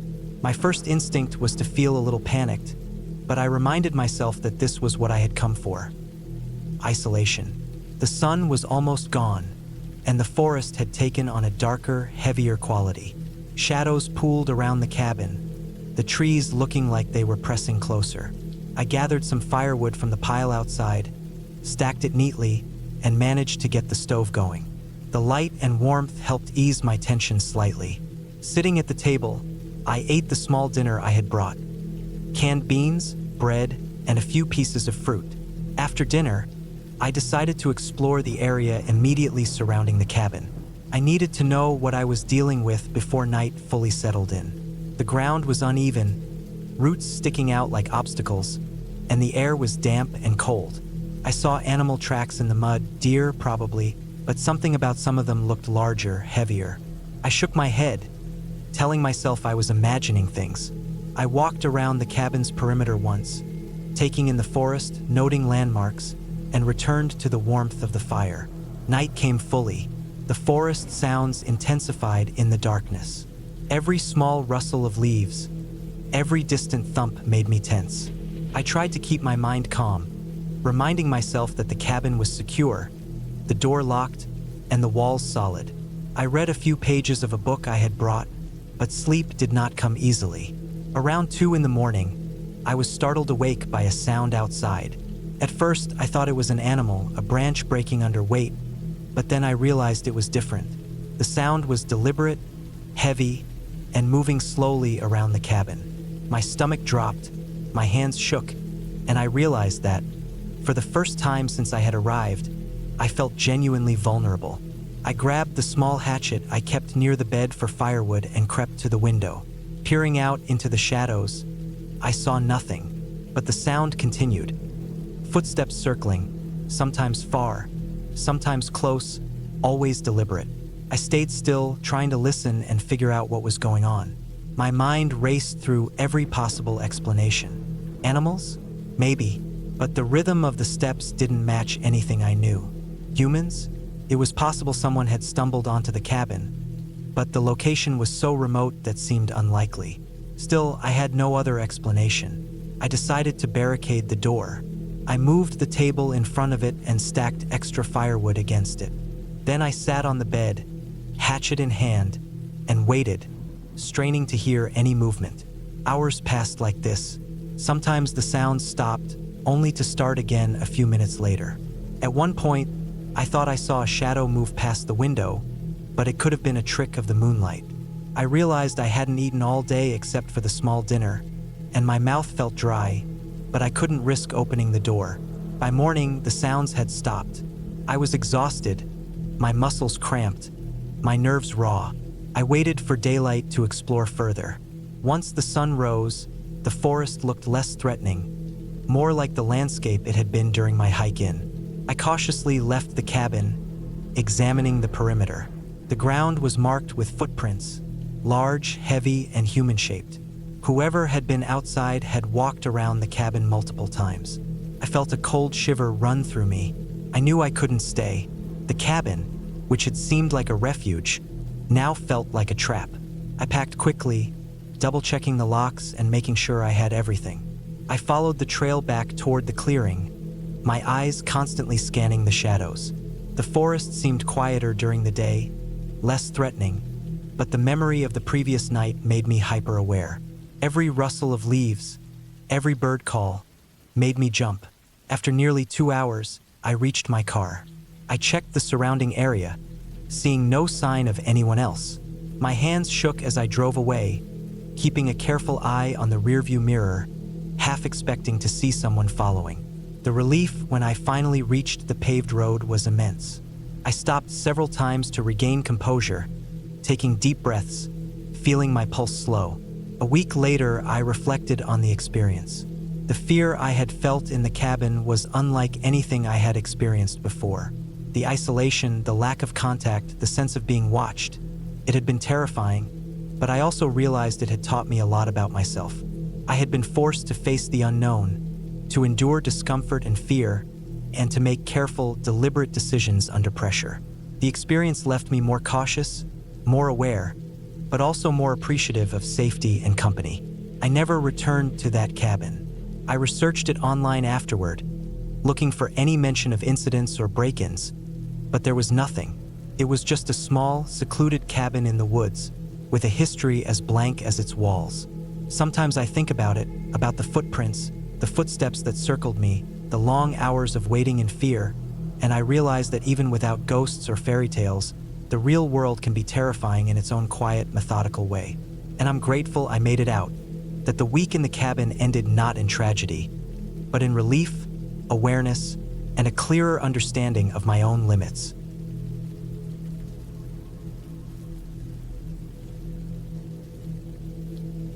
I had been planning the trip for months, mapping out the route, checking the weather forecasts, and making sure I had every piece of equipment I might need.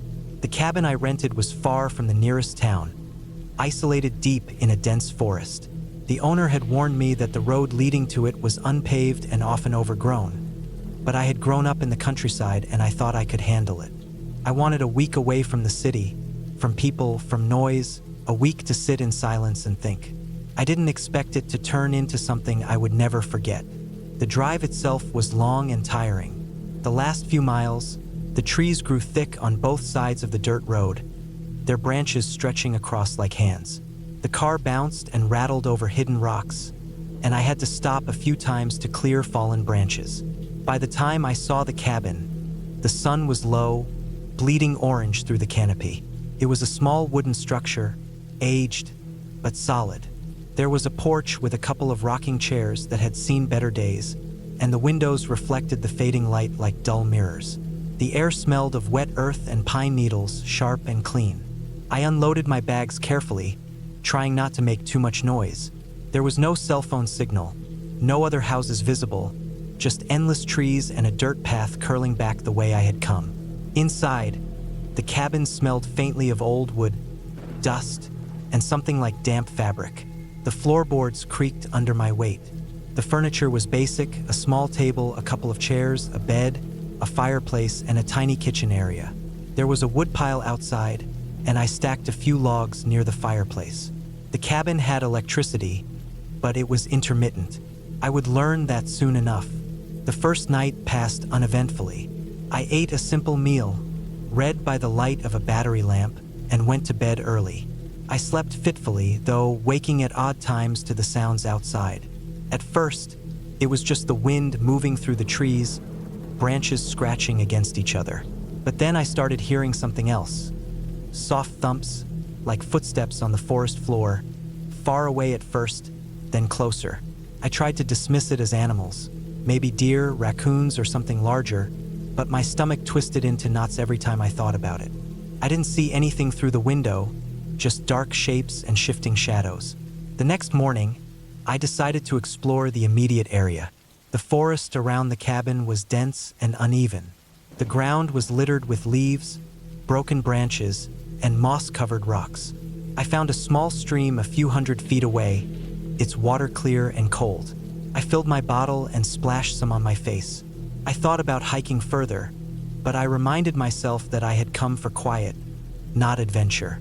Still, the isolation was heavy, almost suffocating. Every time a branch snapped under my own foot, I jumped. I kept expecting something to appear in the trees, but nothing did. I returned to the cabin and tried to make myself busy. I cleaned a little, organized my supplies, and built a fire in the fireplace. The logs snapped and hissed, sending occasional sparks into the air. The warmth was comforting, and I felt slightly safer. Still, the thumping continued outside, irregular now, almost like someone walking very slowly, then pausing, then moving again. It was impossible to tell how far it was, but the sound bounced between the trees and seemed to surround me. By the third night, I could no longer ignore the feeling that I was being watched. I stayed inside, shutting all the windows and locking the door, even though I knew no one could really get there easily. The thumping continued intermittently, accompanied by rustling in the underbrush. I realized I hadn't seen any tracks near the cabin, just broken twigs, but sometimes the ground seemed disturbed, like something heavy had passed through. I told myself it was a large animal, maybe a bear, but something about the movement didn't feel right. Bears didn't move like that. They were heavier, lumbering. This felt deliberate. On the fourth day, I tried to stay calm, thinking logically. I packed my backpack, planning a short hike to clear my mind. I stayed near the stream, trying to follow it upstream. The forest grew thicker, darker, and every few minutes I would hear something. Branches snapping, leaves crunching. Sometimes I would catch a glimpse of movement, a shadow between trees, the flicker of something running away. I had no weapon except a small pocket knife, and I realized the remoteness that had seemed peaceful now made me vulnerable. I could be trapped here without help if anything happened. I returned to the cabin before sunset, my heart racing. I found the front door slightly ajar. I was sure I had locked it. My hands shook as I pushed it closed and bolted it. I searched the cabin carefully. Nothing was missing. Nothing appeared moved, but I had the unmistakable feeling that I was not alone. The thumping that night was closer, almost like it was right outside the window. I stayed awake, gripping the knife, listening. When the noises finally stopped, I didn't sleep. I just sat by the fire until dawn, too tense to close my eyes. The 5th day, I decided I couldn't stay. I needed to leave before I broke down completely. I checked the road conditions on my map. The owner had said the road could be impassable after heavy rain. I hoped there hadn't been any recent storms. I packed everything I could carry, including extra water and food in case the trip back took longer than expected. The forest seemed to sense my intent. The shadows felt thicker, heavier. I kept imagining movement just at the edge of my vision, something retreating when I turned to look. As I started the hike back toward the car, I noticed footprints in the soft earth near the edge of the trees. They were too large to be mine, and they moved parallel to the path I was taking, staying just in the shadows. My pace quickened. My heart pounded so hard I was sure it would burst. Every snap twig or rustle of leaves sent me into panic. I glanced back once, and I swear I saw a tall figure standing just between the trees, partially hidden but unmistakably human. It moved with an unnatural patience, never approaching directly, but keeping pace, following me through the forest. I broke into a run, stumbling over roots and rocks. My backpack caught on branches, slowing me, but I couldn't stop. I heard footsteps accelerating behind me, not random but deliberate, matching my pace exactly. I ran until I could see the outline of my car through the thinning trees. I reached it, keys in trembling hands, threw the door open, and got inside. My chest heaved as I locked the doors. I glanced in the rearview mirror. There was nothing. No footprints, no figure. Just empty forest. But I knew what I had seen. I knew I had been followed or at least watched. The drive back was tense. Every time I heard a sound near the car, wind rattling the mirrors, a branch scraping the body, I tensed, expecting the figure to appear. The forest seemed alive, watching, but nothing else happened. I didn't stop for anything until I reached the paved road, and by then, the adrenaline had subsided into pure exhaustion. I looked in the rearview mirror again, seeing the empty forest fade into the distance. The cabin, the thumping, the figure, everything felt unreal, but the fear had been very real. When I finally got home, I unpacked everything carefully, checked the locks on the doors and windows, and tried to settle back into normal life. I kept thinking about the cabin, about the way the forest had felt alive with someone else's presence. I thought about the road, the isolation, the relentless thumping that had followed me from night to night.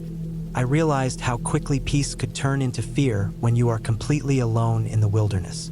Over time, I processed what happened. I convinced myself the figure had been a person living in the forest, perhaps someone who had wandered off the map, someone used to hiding, moving silently, watching. It explained the footsteps, the deliberate pacing, the way the presence had been patient, almost calculating. I reported the situation to the local authorities, providing them with the cabin's location and the description of the path I had taken. They said they would check, but nothing ever came of it. I returned to the cabin once, months later, during daylight. The forest was calm, silent, and the cabin was empty. There were no signs of anyone else, no footprints, no disturbances. I realized the fear I had felt had been heightened by isolation and the unknown. But that realization didn't erase the memory of the presence, the thumping outside my windows, the feeling of being watched. I never stayed in a remote cabin alone again. Even now, years later, when I think back to that week, the images are vivid. The dense forest, the creaking floorboards, the firelight flickering on the walls, the shadows between trees, the deliberate footsteps following me. I have learned to respect isolation, to respect the wilderness, and to respect the fact that sometimes fear isn't about ghosts or stories. It is about the real, tangible things that can happen when you are alone, vulnerable, and watched by someone or something that should not be there. That week changed how I saw the world, taught me vigilance, caution, and the necessity of preparation. And although I survived without harm, The memory of those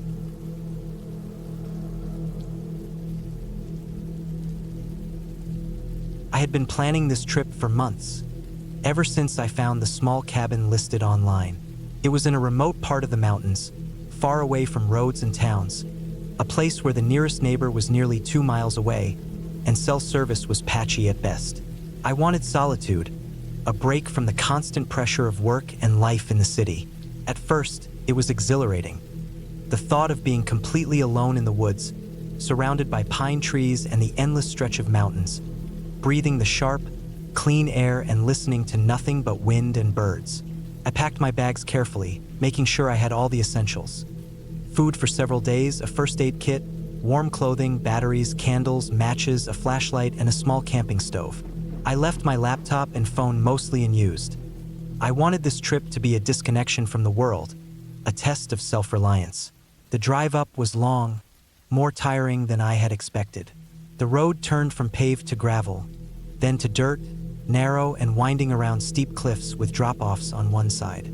The closer I got, the quieter it became. I passed a few small cabins along the way, all of them empty, their windows dark and the porches weathered. Occasionally, I saw signs of wildlife. Tracks crossing the road, tufts of fur caught on branches, distant shapes that might have been deer or elk. The further I drove, the more I realized how isolated this place was. There were no streetlights, no sounds of traffic, no hum of electricity, just wind through the trees and the occasional bird call. I arrived at the cabin just as the sun began to dip behind the mountains. It was smaller than I had imagined. A simple wooden structure, 2 rooms, a small kitchen, and a lofted bedroom. The windows were dusty, and the porch boards creaked under my weight. I parked the car next to the cabin, unloaded my gear, and went inside. The smell of old wood mixed with a faint moldy scent hit me immediately. The place had not been occupied in a while, I could tell. There were signs of previous occupants. An old rug in the living area, a few broken mugs in the kitchen, a fire pit outside with cold ashes. But everything seemed abandoned, left in a hurry or just left to age. The first night was uneasy. Even though I had been expecting silence, the complete lack of it unsettled me. Every sound was amplified. The wind rattling the cabin's loose window frames, the branches scratching against the roof, small animals moving in the underbrush. I tried to read and eat dinner, but every creak and snap made me tense. I couldn't shake the feeling that I was being watched, though rationally I knew it was just my mind reacting to the isolation. By the time I climbed into the loft bed, I barely slept, tossing and turning as shadows from the moon cast strange shapes across the walls. The following morning, I decided to explore the area. The cabin was on the edge of a thick forest, and behind it, a small creek ran through the trees. The water was cold and clear, moving over rocks with a quiet rush. I followed the creek upstream, noting the tracks in the mud, deer, raccoon, possibly a coyote. I even saw a bear track, large and deep, pressed into the soft ground. That both excited and unnerved me. There was something primal about being in a place so removed from civilization, where animals ruled and humans were rare. I spent hours hiking around, collecting firewood, and familiarizing myself with the terrain. By the evening, I felt more comfortable, though I still kept a wary eye on the forest. The second night was worse. I had just finished preparing a simple meal on the stove when I heard a loud, snapping sound outside, close to the cabin. It was too deliberate to be random, and it stopped me cold. I froze, listening. There was silence for a moment, then more snapping, this time in multiple directions, as if something large was moving around the perimeter. My first thought was an animal, a bear or a wild dog, but the sounds were too rhythmic, too precise. I went to the window and peered out into the darkness. The moonlight barely illuminated anything, but I could see shadows moving, too large for deer, too quick for the wind. My heart raced, and I quietly gathered my flashlight, the small hunting knife I had brought, and a length of rope, just in case. I tried to convince myself it was nothing, that my mind was playing tricks on me.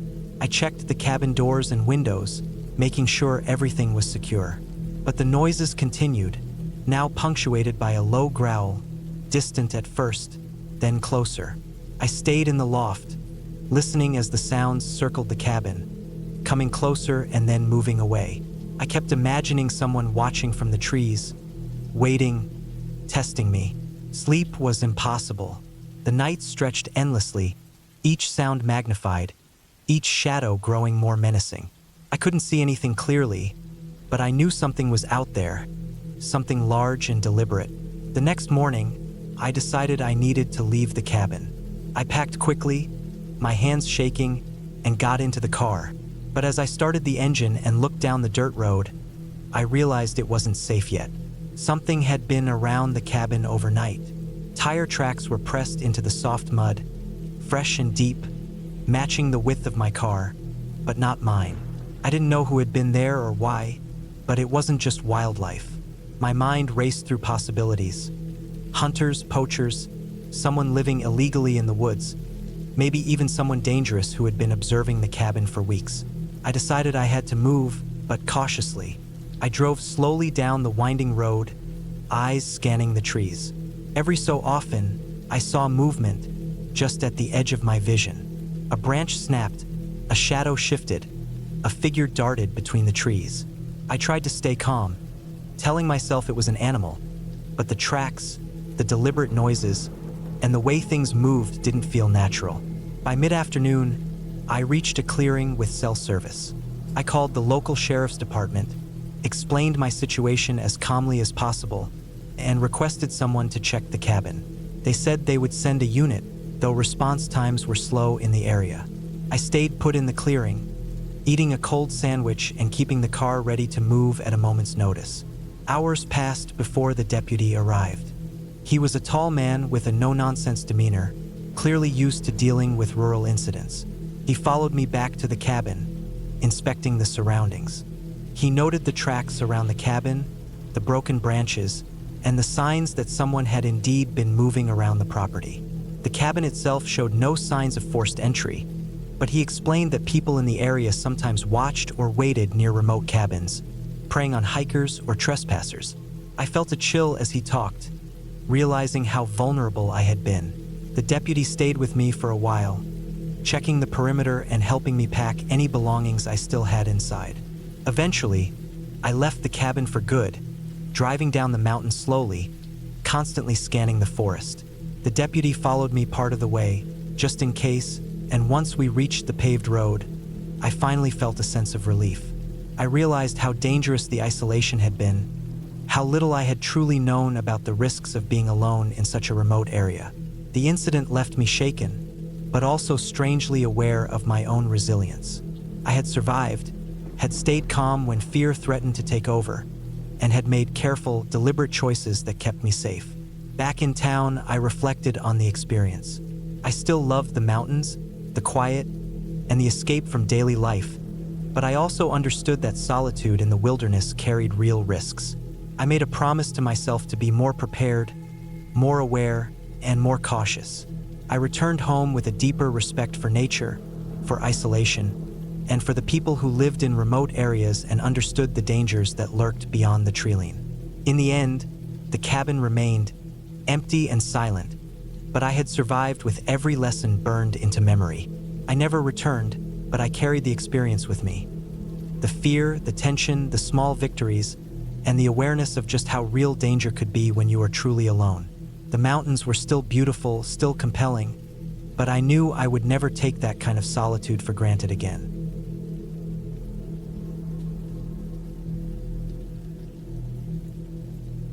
I had been planning the cabin trip for weeks.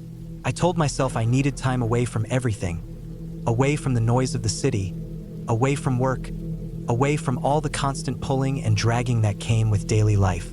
The cabin was an old place that a friend of mine's family used to own. They barely went up there anymore, and when I mentioned I needed somewhere quiet, he offered it without hesitation. It sat in the woods, not far from a narrow dirt road that connected to a highway about 20 miles away.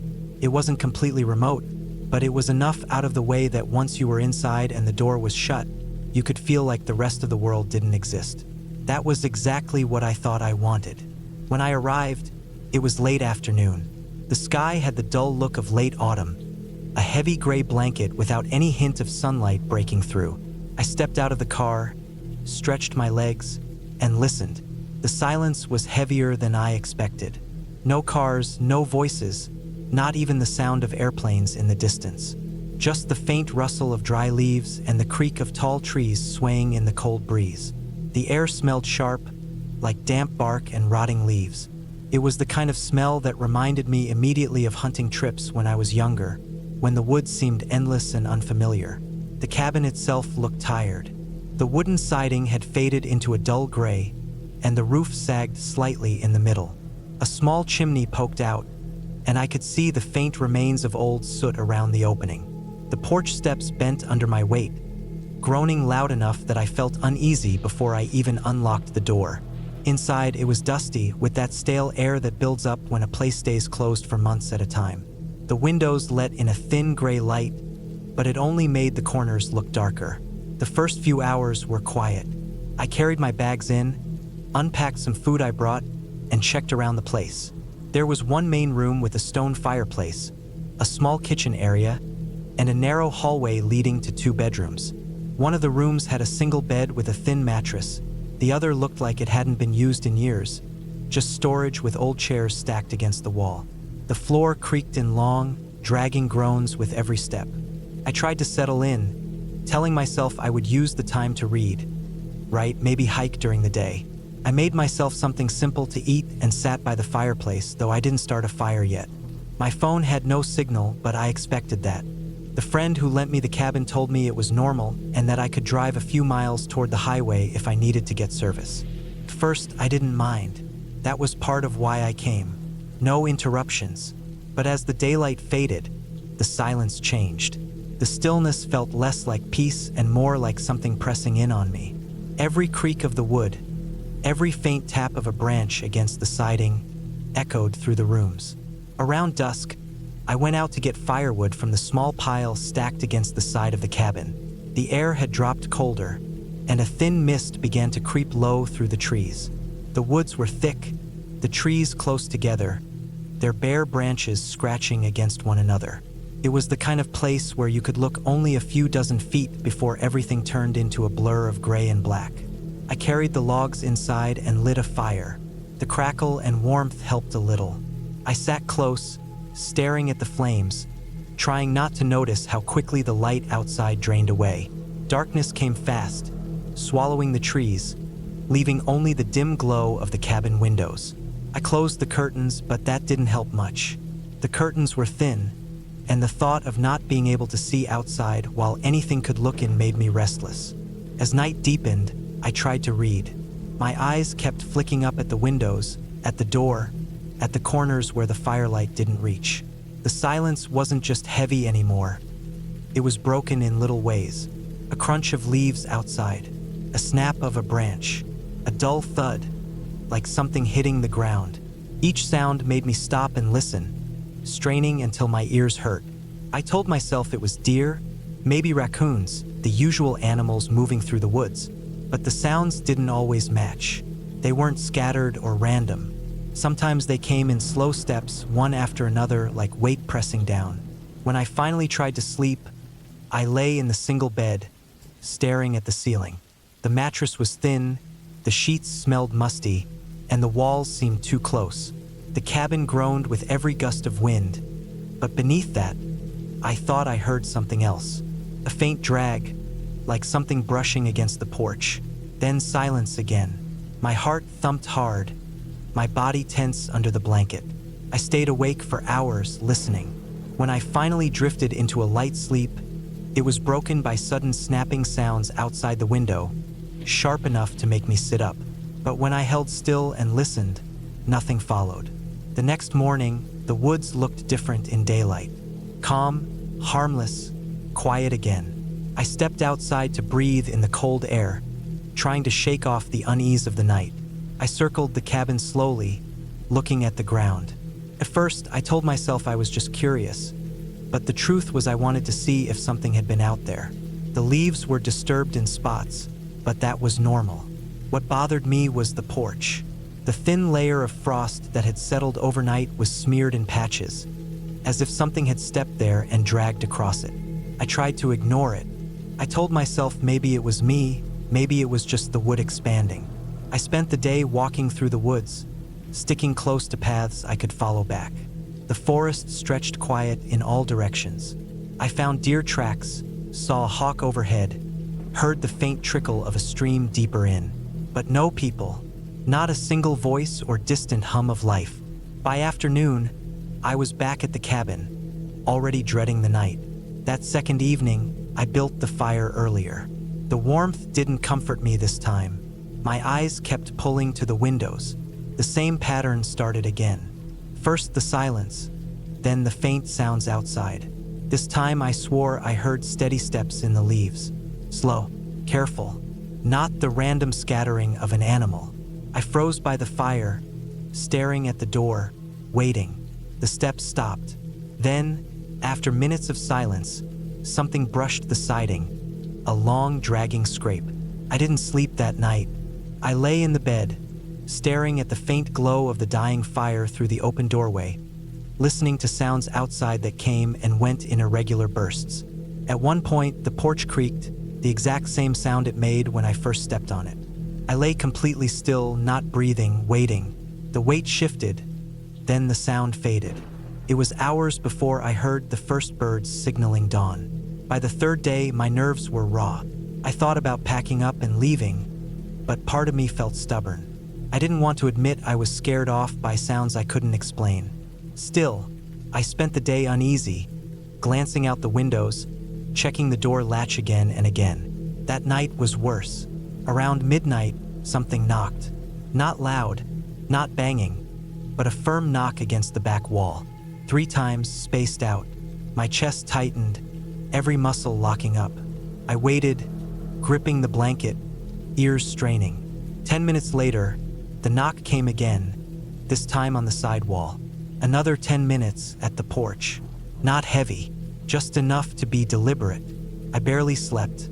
When morning came, I stepped outside again. My throat felt dry, my body heavy. Around the porch, in the soft dirt and leaves, I saw prints.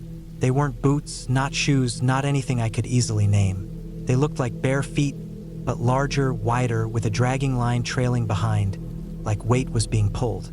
The tracks circled the cabin, crossing back and forth, never leading far into the trees. That was when I decided I couldn't stay another night. I packed fast, stuffing everything into bags, barely caring about order. I kept glancing out the windows, expecting to see movement between the trees. The silence pressed in, heavier than before, as if the woods were holding their breath. When I carried my bags to the car, the forest felt wrong. The trees seemed closer, the air thicker. I shoved everything into the back seat, started the engine, and drove down the narrow dirt road without looking back. My hands gripped the wheel so hard they hurt. Even when I reached the highway, I didn't feel safe. The silence of those nights clung to me, the steady steps outside, the knocks on the walls, the prints circling the cabin. I didn't stop driving until I was back in the city, surrounded by noise and people. But even then, part of me kept expecting to hear those slow, careful steps outside my window. I never went back to the cabin. I never asked my friend if he knew anything about it. Some things I didn't want answers to. What I do know is that whatever circled that place wasn't lost, and it wasn't random. It knew I was there, and it wanted me to know it too. That thought still follows me, heavier than silence, long after I left those woods behind.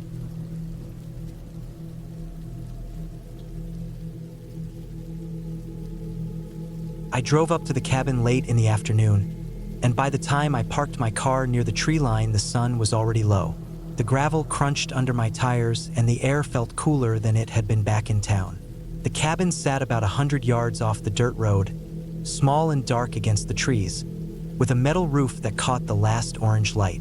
I had rented it for a week because I wanted quiet. I told myself it was just a break, a place to think, maybe to write a little, maybe just to sit still for once. The cabin was simple. One room with a loft with stove in the corner, a narrow kitchen along one wall, and a table by the window. The wood smelled dry and old, like the place had been sealed up for months. There was a padlock on the shed out back, and I noticed firewood stacked neatly beside it. Everything seemed in order. The forest stretched in all directions, thick with pines and bare birch. No other cabins in sight. The silence pressed heavy, broken now and then by a crow or a gust of wind. That first evening, I unpacked my bag, cooked some canned soup, and sat by the table with the lantern glowing. I liked the way the quiet settled over me, but as the last light faded, I started noticing every small sound outside. Branches shifted, something cracked in the woods. At first, I thought it was just animals. I told myself there were deer, maybe raccoons, maybe a fox.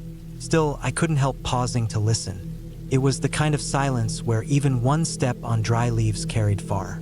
By the time I climbed into the small bed, the woods were fully black. The window above my head showed only branches shifting against a dark sky. I left the lantern off and tried to rest, but I kept hearing faint movements outside, like something pacing slow. I lay still for a long time, counting my breaths, waiting for it to stop. Eventually, I drifted into a shallow sleep. The next morning, I woke up with a thin layer of frost on the window. The cold had crept into the cabin, and I had to start a fire in the wood stove. I felt more at ease in daylight. I made coffee, ate some bread, and decided to walk a little into the woods. I wanted to see how far the trees went. I had no map, but the cabin owner had said the land stretched for miles. The forest floor was soft with pine needles, and every direction looked the same. After about half an hour, I came to a small clearing with moss-covered stones and what looked like the remains of an old fire pit. There were bits of charred wood, long since rained on, and empty cans scattered nearby. I guessed hunters or campers had used it in past seasons. I didn't stay long. Something about the emptiness of that clearing made me uneasy, like people had been there recently even though the ashes were cold. On my way back, I thought I saw movement deeper between the trees. I stopped and squinted. For a second, I thought I saw a figure, maybe in dark clothing, standing still among the trunks. But when I blinked and looked again, nothing was there. Maybe it had been a shadow, maybe just my nerves. Back at the cabin, I tried to shake it off. I chopped a little wood, made lunch, wrote in a notebook. By afternoon, I almost forgot the strange feeling. But as night fell again, the unease returned. Around 9 o'clock, I heard footsteps outside. Not animal sounds. Slow, deliberate steps. Leaves crunching, pausing, then shifting again. I sat still by the window with the lantern off, peering into the dark. My heart thudded. The steps circled the cabin once, then stopped. I waited, frozen, for what felt like an hour. Eventually, there was nothing but the wind again. I didn't sleep much that night.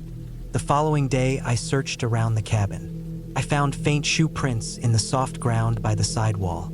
Not boots like mine, but narrower. Someone had walked close, maybe even peered into the window. The prints led off into the woods and faded. I spent the day tense, glancing out the window every few minutes. I thought about leaving, but my car was low on gas and the nearest station was miles away. Besides, I didn't know if I was overreacting. Maybe hunters passed through. Maybe someone was curious. That night was worse. I heard knocking sounds, not on the door, but on the outer walls, quick and sharp, as if someone tossed pebbles or tapped wood. Then silence. Then faint scraping near the shed. My stomach turned tight. I sat with the lantern off, clutching a kitchen knife, listening to every small noise. At one point, I swore I heard breathing right outside the window. By dawn, I was exhausted. I stepped outside to look around. Near the shed, I found that the lock had been tampered with. It was scratched and bent, like someone tried to pry it open but failed. That was enough to confirm I wasn't imagining it. Someone was coming at night. Someone who wanted inside. I spent that day barricading the door with a heavy chair and stacking wood against the back window. I carried the knife with me everywhere inside. I didn't wander into the woods again. I just sat tense, staring at the treeline, waiting. That evening, I tried to keep the lantern on longer, thinking light might keep whoever it was away. But around midnight, I heard the steps again. This time closer, slower, circling. Then a long pause, then scratching at the window frame. My chest pounded so hard I thought I might faint. I gripped the knife so tight my hand ached. Hours dragged. At some point, the noises stopped, and the forest was silent again. I waited until daylight before daring to move. When I stepped out, I found something new. On the ground near the front door was a dead rabbit. His neck was broken clean, body laid out neatly, not torn apart like an animal kill. Placed there, left for me. I stood staring at it for a long time, cold washing through me. That was no hunter. That was no camper. Whoever was out there wanted me to know they were watching. They wanted me afraid. I dragged the rabbit far into the trees and left it. I thought about leaving immediately, but I couldn't shake the feeling that whoever it was might be waiting for me on the road. My car was the only way out, and if I broke down or got blocked, I'd be stranded. I decided to stay one more night, lock in, and leave at first light. That last night was the longest of my life. As soon as dark fell, the steps returned. Louder this time, more certain. I heard wood creak as weight pressed against the porch. I heard the doorknob rattle slow, then silence, then footsteps moving to the back, testing the windows. I sat with my knife, shaking, barely breathing. Every sound cut into me. At one point, something heavy slammed against the back door, but the chair held. I thought for sure they'd break in, but after hours of pressure, the noises stopped. When dawn finally came, I wasted no time. I grabbed my bag, rushed to the car, and drove hard down the dirt road. My hands shook on the wheel, my eyes flicking to the mirrors every few seconds. By the time I reached the highway, I still hadn't seen another person. Whoever had stalked me stayed in those woods. I never learned who they were or why they picked that cabin. Maybe they watched every renter. Maybe they lived hidden nearby, waiting. I never went back to that place. Even now, years later, I can still hear the sound of those steps circling the cabin at night, slow and patient, as if they had all the time in the world. And I know if I had stayed one more night, if I had let my guard down just once, they would have found a way inside.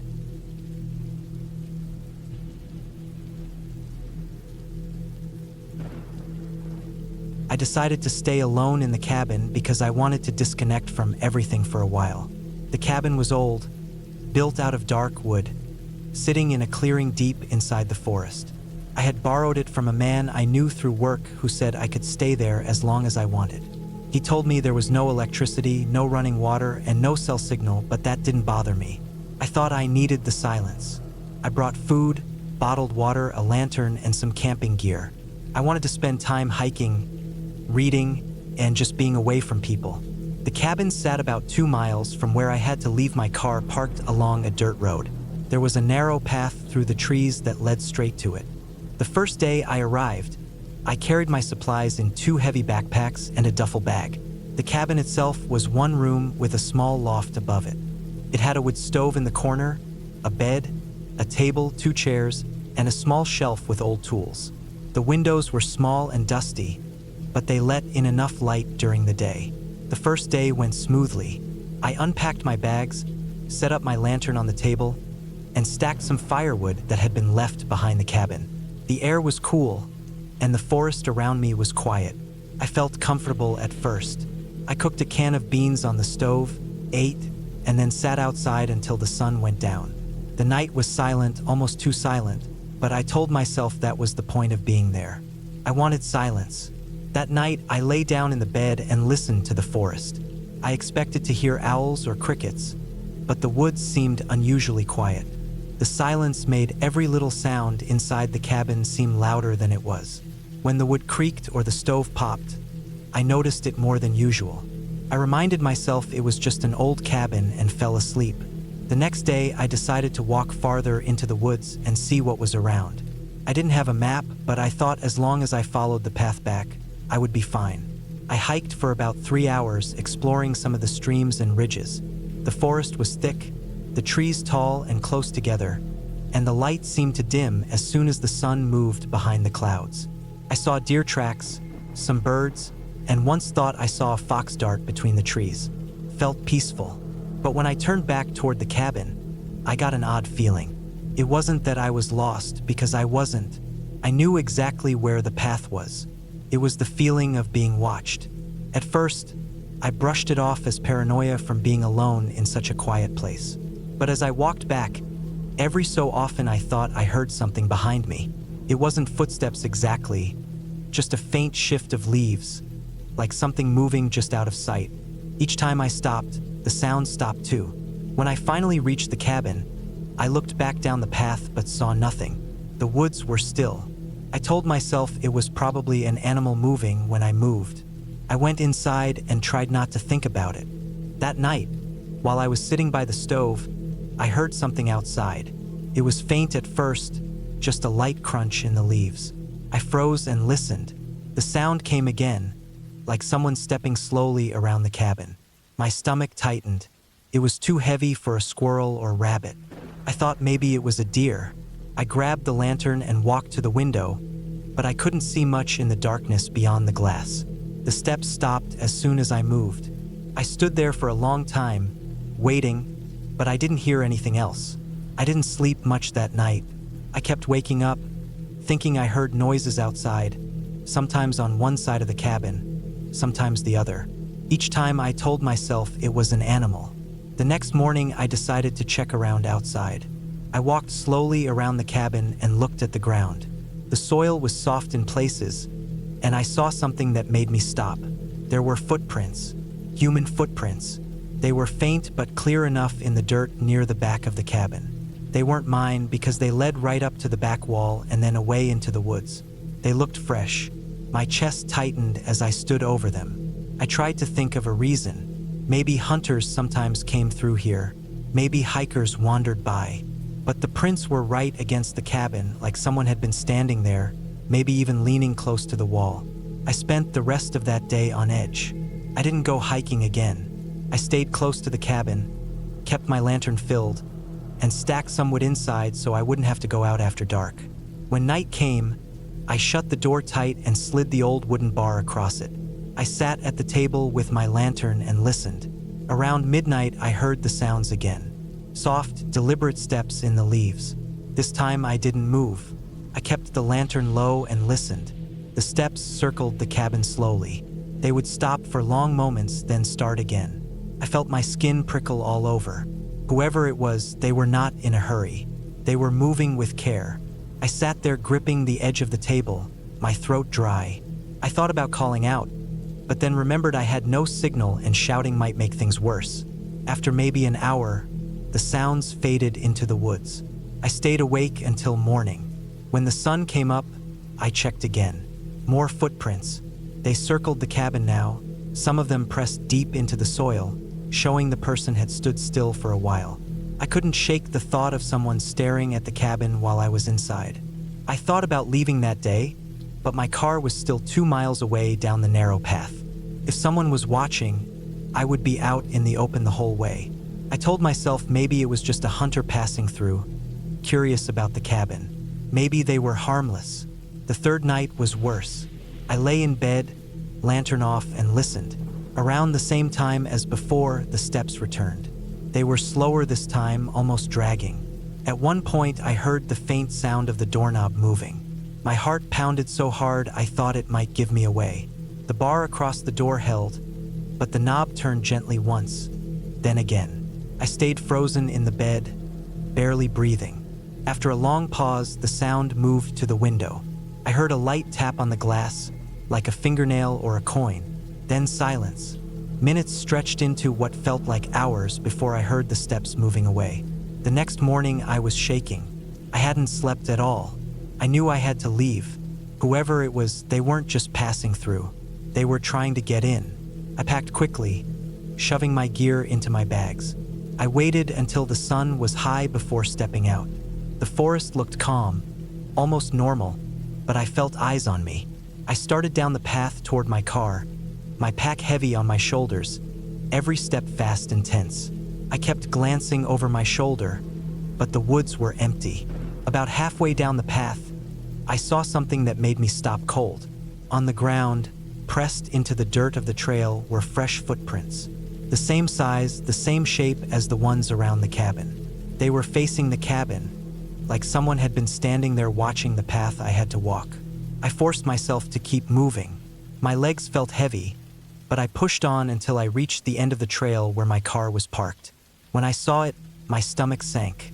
One of the back tires was slashed, cut open cleanly. The car leaned slightly to one side. I stood there in the dirt road, my chest pounding. It was clear now. Whoever had been outside the cabin didn't want me leaving. They wanted me stuck. I looked around the trees lining the road. The forest was still, but I felt exposed. I knew I couldn't stay there. I grabbed my pack, left the car, and started walking down the road on foot. It was miles to the nearest town, but I had no choice. Every step I took, I expected to hear someone behind me, but the road stayed quiet. I walked for hours until finally, near dusk, I saw a small house in the distance. I didn't care who lived there. I just needed to reach it. When I did, I explained what happened to the owner, and he called the sheriff.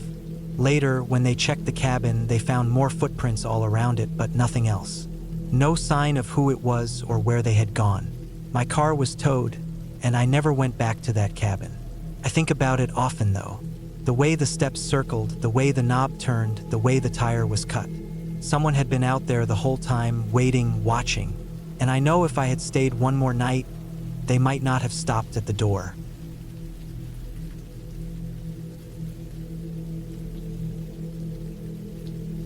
I had planned the trip for months, even though I told myself it was going to be simple. A quiet break, nothing more than a few days away from the noise of town, away from people, away from the endless cycle of work and routine. I had rented a small cabin, hidden deep enough in the forest that the road leading to it turned to gravel, then dirt, then a narrow trail that looked as if it had not been used much in years.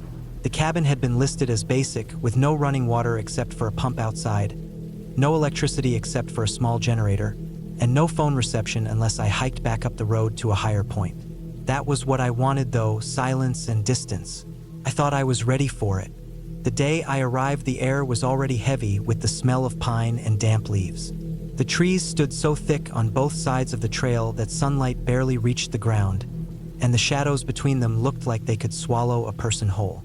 I unloaded my bag and cooler from the car and carried them up to the cabin. It was smaller than I expected, with a slanted tin roof, a porch with loose boards, and windows that looked clouded from age.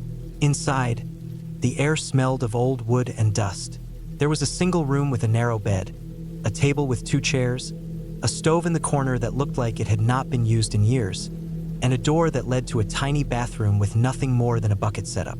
It was rough, but I told myself it was perfect. The first night passed quietly. I cooked a simple meal on a small camp stove I had brought, ate while listening to the forest, and then lay on the bed as the cabin creaked with the weight of night. The woods outside were alive with small noises, the scrape of branches, the call of distant birds, the occasional snap of twigs as some animal moved through the undergrowth. I was uneasy at first, but the sound became almost like a blanket. It lulled me into sleep. It was the second day when things began to feel wrong. I had gone out for a walk in the afternoon, following a narrow path behind the cabin that wound down toward a shallow stream. The sun was low, slanting through the trees, and the water reflected it like shards of glass. I knelt to wash my hands in the cold water, then looked across the stream. That was when I saw it, the faint impression of boot prints in the mud on the opposite side. At first I thought nothing of it. Hikers could have passed through, even though the cabin owner had said the place was rarely used. Still, when I looked closer, I realized the prints were fresh. The edges had not yet softened, and the mud was still damp in the center of the heel. Someone had been there not long before I arrived. I told myself it was nothing, but walking back to the cabin, I found my eyes kept drifting to the trees. Every space between them looked as if someone could be standing there, watching. By the time I got back, I was sweating, even though the air was cool. That night, the sounds outside seemed sharper. The rustle of leaves felt closer to the cabin, and the creaks of the porch boards sounded heavier, as if weight had pressed on them. I lay in the dark, staring at the ceiling, waiting for silence, but it never came. I must have dozed off sometime after midnight, because I woke suddenly to a thud against the side of the cabin. My body tensed. I waited, holding my breath. Then came another sound, softer, like a hand brushing across the wall. I stayed frozen in bed until the silence finally returned. When morning came, I told myself it had been an animal. A raccoon, maybe a deer brushing past. I forced myself to believe it. The third day, I went out again, carrying a small axe for firewood. The trees stood like walls, and the deeper I went, the more I felt closed in. The air grew damp, and the ground was soft with layers of pine needles. I chopped a few small logs and bundled them with rope. On the way back, I noticed something I hadn't before. A faint trail leading away from the main path, narrow and half hidden by branches. I almost walked past it, but something pulled me to look closer. The trail bent deeper into the forest, and though it looked faint, I could see the ground was worn by footsteps. Many footsteps pressed over time. I stood there staring at it, then turned and went back to the cabin with the wood. I told myself to leave it alone. Still, the image of that narrow trail stuck in my head. That night, I slept only in pieces. Every creak of the cabin pulled me awake. The air felt heavier inside, as though something pressed against the walls. At one point, I sat up and thought I heard the faint crunch of footsteps on gravel outside. Slow, measured, like someone circling. I held still until my chest ached from the tightness of my breath. I never saw anything through the window, but the sound was enough to knot my stomach with fear. The next morning, I forced myself to go back to the stream, almost as if to prove I wasn't afraid. The boot prints were gone, smudged by fresh mud, but I could see faint new impressions farther up the bank. I didn't follow them. I turned and walked quickly back to the cabin, every step of the way certain that I was being watched. By the fourth night, fear had begun to grow into something heavier. I had locked the door with the rusted padlock that hung on the latch, but it felt weak, like a toy lock that could be torn away with one pull. The windows had no curtains, and I stuffed old shirts into the corners to block the view. Still, I could feel the weight of the woods pressing against the glass. At one point in the night, I heard the porch boards groan again, followed by the scrape of something sliding across them. Not an animal this time. Too steady, too deliberate. I stayed awake until the pale light of dawn began to filter through the trees. On the fifth day, I finally gave in to curiosity about the hidden trail. I told myself it would be better to know than to sit in the cabin imagining things. I followed it carefully, my axe in one hand, my other hand brushing the trunks as I passed. The trail twisted and narrowed, cutting deeper into the woods until the air grew colder. Then I found it. There was another cabin, smaller, older, its roof sagging and its walls dark with rot. The windows were broken, the door hung crooked. Around it, the ground was littered with scraps, rusted cans, torn clothing, the frame of an old chair. I felt something tighten in my chest as I stepped closer. Inside the cabin was nothing but shadows and damp wood, but in one corner I saw what looked like a pile of blankets. When I looked closer, I realized it was a sleeping bag, newer than the rest of the place. Someone had been staying there. The smell hit me then, faint but sour, the smell of sweat and unwashed clothes. I backed out slowly, every nerve on fire. I knew then that I wasn't alone in the forest. Whoever had left those boot prints, whoever had brushed against my cabin walls, they were staying there, watching, waiting. I hurried back to my cabin, every step fast, my ears straining for sound. I locked myself inside and sat on the bed with my axe across my knees. Hours passed in silence, but I couldn't shake the feeling that the woods outside were alive with eyes. That night was the worst. I had just begun to drift toward sleep when I heard the crunch again.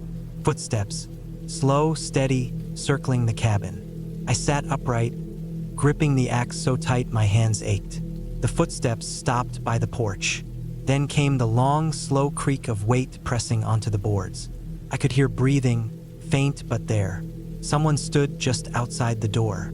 My heart pounded so hard I thought it might break through my chest. The handle of the padlock rattled once, softly, as if tested. Then silence. Long, endless silence. I didn't move until the first light of morning touched the window. By then I knew I couldn't stay. I stuffed my bag, grabbed what food I could carry, and stepped outside. The forest was still, almost too still. My car sat at the end of the trail, but when I reached it, my stomach dropped. The driver's side tire was flat, cut through the sidewall with a deep slash. Not worn down, not punctured by accident. Cut, deliberate. My hands shook as I touched it. I had no spare, no phone, nothing but the long, empty road ahead. I knew I couldn't stay another night. With my bag on my back and the axe in my hand, I started walking up the dirt road. The trees loomed on both sides, and every few minutes I thought I heard something moving behind me. I didn't look back. I just walked. It took hours, my legs burning, throat dry, but I finally reached the edge of a paved road as the sun was dipping low. A truck passed not long after, and I waved it down. The driver slowed, eyes wide as he looked at me. Sweat-soaked, dirty, carrying an axe like a weapon. I must have looked half-crazed. He gave me a ride into town, where I finally felt the grip of the forest loosen from my chest. Later, when I told the police what I had seen, they went to check. They found the second cabin. They found the sleeping bag, the trash, the signs of someone living there. But the person was gone. No tracks, no belongings, nothing. Just the empty woods, swallowing everything again. They said it could have been a drifter, maybe someone hiding from the law, maybe just someone who wanted to live off the land. But I knew from the tire, from the nights of footsteps circling my cabin, that whoever it was had no good intentions. I never went back for my car.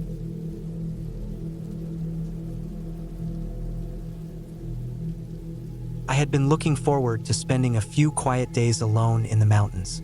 I wanted to get away from everything for a while, away from the noise, away from the busy roads, away from the constant mess of the city.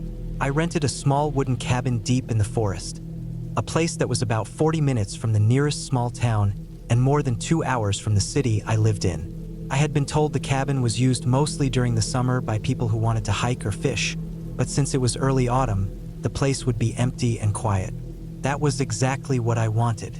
I reached the cabin in the afternoon after driving on long twisting roads that became narrower as I climbed deeper into the forest. The air smelled different up there, sharper, colder, full of pine and damp leaves. The cabin stood in a clearing surrounded by tall trees, the kind that blocked out most of the sunlight once it started going down. It was a simple wooden structure, one story, with a porch and 2 steps leading up to it. The roof looked old but strong. The logs were dark from years of rain and snow. There was a small shed behind the cabin, and about 20 yards farther back, the trees grew thick again. Inside, the cabin had the basics. One main room with a couch, a small table, and a fireplace. To the right was a tiny kitchen with a gas stove, a counter, and some shelves. Behind that was a single bedroom with a wooden bed frame and a mattress that sagged a little in the middle. There was a bathroom too, with cold running water from a tank outside. It was not luxury, but I hadn't come for luxury. I had come for silence. The first day went fine. I unpacked the few things I had brought: food that didn't need a fridge, bottled water, some clothes, a flashlight, and a few books. I sat on the porch until the sun went down, just listening to the wind move through the trees. As the sky grew darker, the forest around me became harder to look into. The trees closed in like a wall. By the time night came, the clearing seemed like a tiny island in a sea of black. The only light was the pale circle from the lamp inside the cabin. I slept early that night. The bed creaked every time I moved, but eventually I drifted off. The forest was not quiet though. I could hear the calls of insects, the distant bark of an animal, and sometimes the sound of something small moving in the undergrowth. I told myself it was normal. This was the forest. The next morning I went for a short walk. I didn't go far, just around the clearing and down one of the narrow trails. The ground was covered with fallen leaves, some still damp from an old rain. The trail went downhill, and I could see where it curved and disappeared among the trees. I stopped after a while. I didn't want to go so far that I couldn't find my way back. When I turned around, I realized how fast the cabin had disappeared from sight. Even though it was less than 5 minutes away, the trees had swallowed it completely. For a second I felt uneasy, so I walked back quickly until the cabin came into view again. That day passed quietly. I cooked a small meal, read, and sat outside. But as the evening came again, I noticed something I had not felt before. The silence felt different. It was heavier. I couldn't explain it, but when the trees started to darken, It felt as if something was watching from just beyond the edge of the clearing. I tried to ignore it, telling myself it was just the forest playing tricks on my mind. That night, I had trouble sleeping. I kept waking up, hearing small sounds outside. Sometimes it was the crunch of leaves, sometimes the faint crack of a stick snapping. Each time I sat up and listened, holding my breath. I wanted to believe it was just animals moving through the forest, maybe deer or raccoons. Still, every sound felt closer than before. The third day, I decided to explore farther. I walked down the same trail I had taken before, this time going deeper. The forest was quiet, the kind of quiet that makes you more aware of your own footsteps. After about 20 minutes, I came across something strange. In the dirt beside the trail, there were prints. At first, I thought they were animal tracks, but they were too large and too flat. They looked like shoe prints, human shoe prints. They were old, but not too old. The edges were still sharp, and the ground inside the print had not been filled with leaves. Someone had walked there not long ago. I felt uneasy again. I had rented the cabin because it was supposed to be isolated. The owner had told me there were no neighbors nearby. The nearest property was more than a mile away. So who had been walking this trail? I stood there for a while, staring at the tracks, then turned back. I didn't want to keep following the trail. Back at the cabin, I tried to shake it off, but the feeling stayed with me. Every time I looked at the tree line, I felt as if someone could be standing just inside the shadows, watching. As the sun went down that evening, the feeling only grew stronger. That night, I couldn't sleep at all. I lay in bed, eyes open, listening. The sounds came again, but this time they were different. It wasn't random movement of small animals. I could hear steady steps, slow and deliberate, moving around the clearing. I sat up in bed, heart pounding, and grabbed the flashlight from the table. I didn't turn it on at first. I just sat there, gripping it, listening. The steps would stop, then start again, circling. At one point, I was sure they came up onto the porch. The wood creaked under weight. I held my breath, every muscle tight. Then nothing, just silence. After what felt like hours, I finally fell asleep near dawn, exhausted. The next morning, I checked outside. The ground was soft in some places, and I found faint shoe prints near the porch. They were fresh, pressed into the damp soil. Someone had been there. My stomach turned when I realized it hadn't been a dream or my imagination. I considered leaving right then, but I had rented the place for a week, and part of me didn't want to overreact. I told myself maybe it was a hunter passing through. Maybe someone had just wandered near by accident. Still, I couldn't ignore the prints. That day, I stayed close to the cabin. I didn't wander down the trail again. I tried to distract myself, but I found myself constantly checking the windows, listening for sounds. The forest no longer felt peaceful. It felt like a wall pressing in on me. That night was worse. The sounds came again, but this time closer, bolder. Footsteps on the porch, the faint rattle of the door handle, the scrape of something against the wall. I didn't move. I stayed in bed, barely breathing, clutching the flashlight like a weapon. The door never opened, but whoever was out there stayed for hours, circling, sometimes standing still for so long that I wondered if they were staring in through the windows. By morning, I had made up my mind to leave. I packed quickly, stuffing everything into my bag. When I stepped outside to load my things into the car, I froze. In the dirt, right in front of the cabin door, were fresh shoe prints. They were facing the door, as if someone had stood there for a long time in the night. I loaded my bag quickly, got into the car, and started the engine. But the car didn't start. The engine coughed, then died. I tried again and again, but it wouldn't turn over. My hands were shaking as I sat there, realizing I was stuck. I didn't know if someone had done something to the car or if it had simply failed on its own, but the timing made my stomach twist. I had no choice but to go back inside the cabin. I locked the door and sat with my back against it, heart racing. I thought about walking back down the long road, but it was more than 10 miles to the nearest town, and I wasn't sure I could make it before nightfall. The hours crawled by. Every sound made me jump. When darkness came, the footsteps returned. They were louder this time, more insistent. I could hear breathing outside the walls, the sound of hands sliding over the wood. At one point, something heavy hit the door, shaking it in its frame. I held my breath, waiting for it to break open, but it didn't. The night felt endless. I stayed awake until the first light of dawn came through the window. When it was morning, I made a decision. I packed a few essentials into my backpack: water, some food, the flashlight, and I left the cabin on foot. I didn't look back. I walked fast down the narrow road, heart racing every time I heard a noise in the woods. I walked for hours.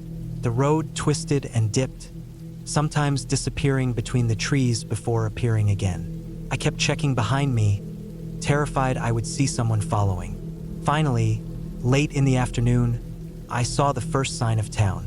A small wooden sign on the side of the road. Relief flooded me.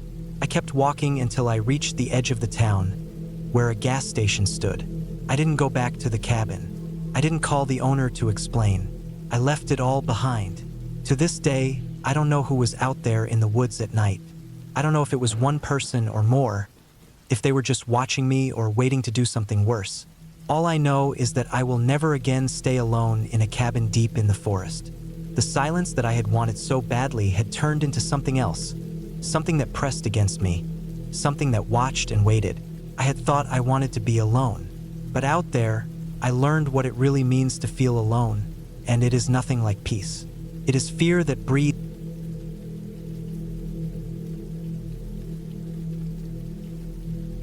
I drove up the mountain road later than I should have. The sun had already dipped behind the tall ridges, and the whole forest was sliding into a darker shade of green. I had rented a small cabin for the week, hoping to get away from everything for a while. My job had been weighing me down, and I thought that some time alone in the quiet woods would clear my head. The cabin was about 5 miles from the nearest paved road, set deep in a stretch of forest where cell service dropped to nothing, and the only sounds at night were crickets and wind. The gravel road leading there was rough, narrow, and in bad shape. Every bump rattled the old suspension on my car. Branches scraped the roof, and dust rose behind me in thick clouds. When I finally reached the cabin, I was more tired than I expected. The place looked exactly like the photos online. A small log cabin, single story, with a tin roof and a wooden deck that wrapped around the front. There was a stack of chopped firewood leaning against the side, and the forest pressed right up against the clearing. The air smelled of pine and damp soil, the kind of smell you only find deep in the woods. Inside, the cabin was simple.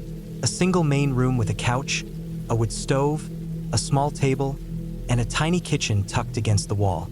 There was one bedroom in the back with a bed that looked a little too old, its sheets thin and faded. The windows were small, and all of them had latches. The doors were solid wood.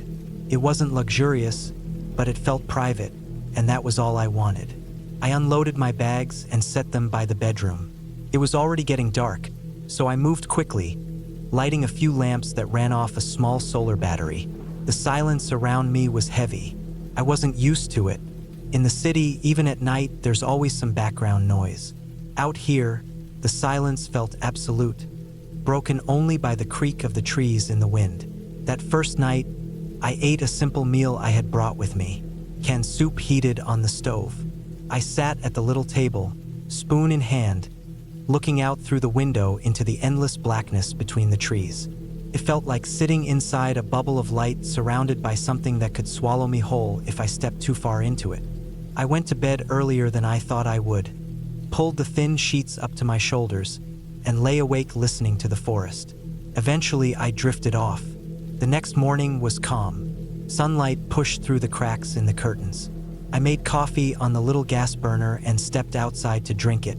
The air was cold but fresh. The clearing around the cabin was maybe 30 yards wide before the trees closed in. A narrow footpath stretched off into the woods, and I decided I would explore it later. The day passed quietly. I unpacked, stacked some firewood near the stove, and swept the floor. In the afternoon, I hiked the path. It twisted through the forest, the ground soft with old pine needles. I walked for an hour before turning back, not wanting to get lost. By the time I returned, the sun was dipping again, and I could feel the cold already starting to settle. That night, things felt different. As I lay in bed, I kept hearing faint noises outside. At first, I thought it was just the forest. Branches fall, animals move through the undergrowth, wind shakes the trees. But the more I listened, the less natural it sounded. There was a steady rhythm, almost like footsteps on soft ground. I told myself it was a deer, maybe even a bear. Still, I found myself holding my breath, waiting for it to fade. After a while, I heard a thud against the outer wall of the cabin. Just one. Not hard, but enough to make the wood vibrate faintly. My chest tightened. I stared at the ceiling, frozen. Minutes passed. Nothing else came. Eventually, exhaustion pulled me under, though my sleep was shallow and filled with uneasy dreams. The following morning, I checked outside. I expected to see claw marks or some sign of an animal, but the dirt around the cabin looked disturbed in a strange way. Not quite like paw prints, more like scuffed earth, pressed down unevenly. I crouched low, trying to make sense of it, but the patterns were unclear. They almost looked like footprints, but not sharp enough to be sure. I told myself again it must have been a deer or some other animal pacing around in the night. The day passed normally, though I couldn't shake the feeling of being watched. Every time I stepped outside, I found myself looking into the trees, waiting for something to move. The silence of the woods no longer felt calming. It felt heavy, like it was hiding something just out of sight. That night, the noises came again, softer this time at first, scraping, shifting, moving around the edges of the cabin. I lay in bed wide awake, staring at the dark outline of the ceiling. Then came another thud against the wall, closer to the bedroom this time. I sat up, heart pounding, listening so hard my ears ached. The sound moved slowly around the cabin, pausing every few feet. It was like something circling, testing. I didn't move. I didn't dare. At some point, exhaustion must have overtaken me again. In the morning, I checked the ground outside. More scuffed dirt. This time, the patterns were clearer. Definite footprints, faint but unmistakable. Human footprints. Bare. The realization made my stomach drop. They weren't shoes. No tread, no clear shape. Just the outline of a heel and toes pressed into the damp soil. They circled the cabin and stopped near the window by the bedroom. I stood there staring for a long time, my mouth dry, the coffee mug trembling in my hand. Someone had been out here. Someone barefoot walking around the cabin in the middle of the night. I tried to think rationally. Maybe hikers had wandered through. But at night, without shoes, the cabin was miles from the main road. Nobody would just stumble here by accident. The thought of leaving crossed my mind. But it was still early in my stay, and I tried to convince myself it was nothing. Maybe an old print from days ago, warped by rain. I spent the day trying to shake it off, keeping busy inside. But the more I thought about it, the more uneasy I felt. That night, I barely slept. Every creak of the wood made me jump. Around midnight, I heard it again. The faint crunch of footsteps outside. Slow, steady. I lay there, my whole body rigid, listening as they circled the cabin. At one point, I swore I heard breathing through the thin wall, just outside the bedroom. Shallow, steady breaths. My heart hammered so hard I thought it might give me away. I didn't sleep the rest of that night. When dawn finally came, I staggered outside, exhausted. The footprints were fresh, clear, right up against the wall this time. Whoever it was, they had been right next to where I slept. The rest of the day was a blur. My hands shook as I tried to cook. I jumped at every noise outside. I debated leaving, but the thought of driving the rough road out while half asleep seemed dangerous. I told myself I would stay one more night, then go. That evening, as the sun dropped, I gathered what I could. I stacked a heavy chair under the doorknob and checked every window latch twice. I sat on the couch with a flashlight and the fire poker from the stove in my lap, waiting. The hours crawled. At some point after midnight, I heard the first sound, a soft scrape along the wall, then another, then the slow crunch of footsteps moving to the front door. The doorknob rattled, just once, but enough to freeze me in place. Then silence. I sat there, every muscle screaming, gripping the poker so tightly my knuckles ached. I waited for glass to break, for the door to give, but nothing came. The sounds faded slowly into the woods. When dawn broke, I packed everything I could into my car in minutes. I didn't eat, didn't even make coffee. I just shoved my bags in and left. As I backed down the gravel road, I looked once at the cabin. From that distance, it looked peaceful again. Quiet, harmless. But I knew better now. By the time I reached the main road, the relief was overwhelming. My body sagged against the seat, every muscle drained. I didn't stop until I was back in town, where people filled the sidewalks and cars rolled by. The normal noise of life had never sounded so good. I never went back to that cabin. I didn't even contact the rental company. I didn't want to explain what I had seen or admit how scared I had been. But the image stayed with me.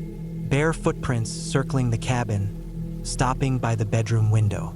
Someone had been out there night after night, watching, waiting, and I still don't know what they wanted. All I know is if I had stayed longer, maybe just one more night, they might not have stayed outside. That was the clearest truth of it. Leaving saved me.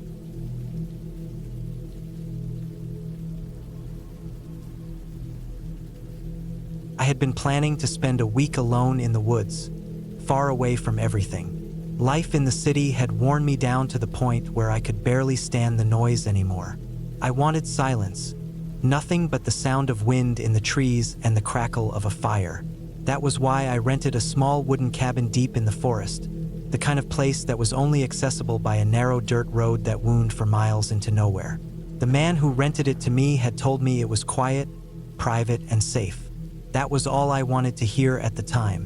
When I arrived, I realized how isolated it really was. The cabin sat in a clearing surrounded by thick pines and oaks. The dirt road ended about 30 yards from the porch, so once you were there, you were cut off completely. No neighbors, no stores, no passing cars. Just the cabin, the trees, and me. At first, that isolation felt like a gift. It gave me the space I thought I needed. The cabin itself was small but sturdy. A single floor with 2 rooms, one large room that served as both kitchen and living space, and one smaller room with a bed and an old dresser. The walls were rough timber, the kind that creaked when the wind hit them hard. The windows were old glass with thin wooden frames, the kind that rattled if you pressed against them. The front door was heavy, but the lock was only a simple latch. I remember running my fingers over it and thinking it didn't seem strong enough, but at the time, I brushed the thought away. The first 2 days were peaceful. I spent most of the time gathering firewood, walking the trails around the cabin, and cooking simple meals on the small wood stove inside. At night, I lit candles because the place had no electricity, and I kept a lantern beside the bed. The silence was almost overwhelming at first, but after a while, I started to enjoy it. I could hear the rustle of leaves in the wind, the call of owls at night, and sometimes the distant sound of a branch cracking under the weight of an animal moving through the trees. It wasn't until the 3rd night that I noticed something that unsettled me. I was sitting at the small wooden table by the front window, writing in a notebook by candlelight. I had left the curtain open, and the glass reflected my face in the dim light. At some point, I glanced up and caught sight of something behind my reflection. It looked like a faint movement in the trees at the edge of the clearing. At first, I thought it was a deer. I leaned closer to the glass, trying to see. The candlelight inside made it hard, but I was sure I saw a shape standing just beyond the tree line, tall, upright, and still.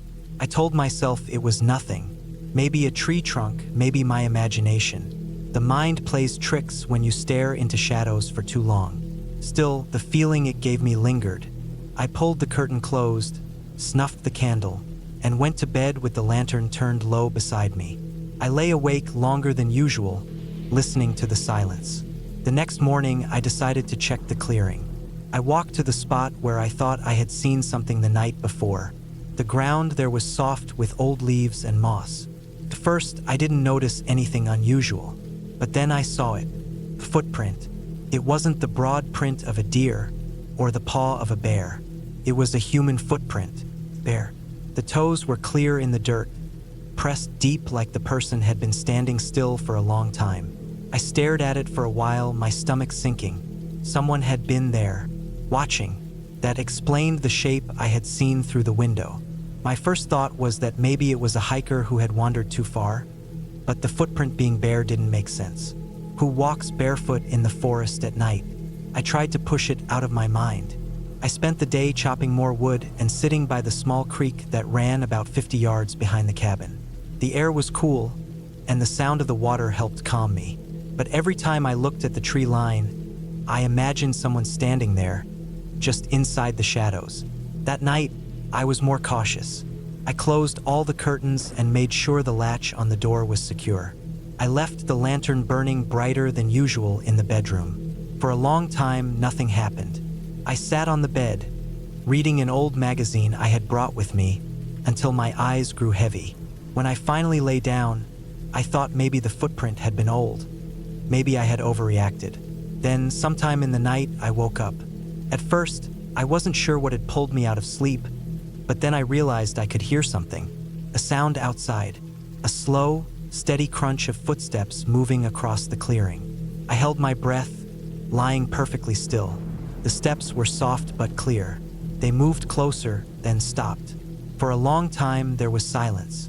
I stared at the dark ceiling, every muscle in my body tense. Then I heard another sound. The creak of the porch boards. Someone was right outside the cabin. The old wooden walls seemed thinner than ever in that moment. I could hear the faint scrape of something against the door, like fingers brushing the wood. I forced myself to stay quiet, not moving, not even breathing deeply. The sound went on for what felt like forever, then slowly faded. The porch boards creaked again, then silence. I didn't sleep for the rest of the night. I sat up in bed with the lantern burning, my eyes fixed on the door. Every time the wind rattled the window, I felt my chest tighten. When morning finally came, I stepped outside carefully, scanning the clearing. The ground on the porch showed signs of dirt smeared across the boards, like someone had been standing there barefoot again. From that point on, I couldn't relax.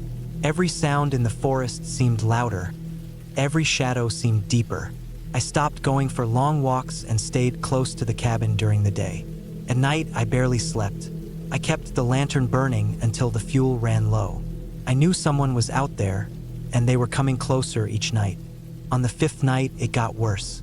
I was lying in bed, the lantern dim beside me, when I heard it again, the crunch of steps in the clearing. But this time, there were more than one. 2 sets of footsteps, slow and deliberate. They circled the cabin. I could hear them move from one side to the other, the faint brush of hands against the walls. The sound of breathing carried through the cracks in the wood. My throat went dry. I gripped the handle of the small hatchet I kept near the bed. Then one of them tried the window.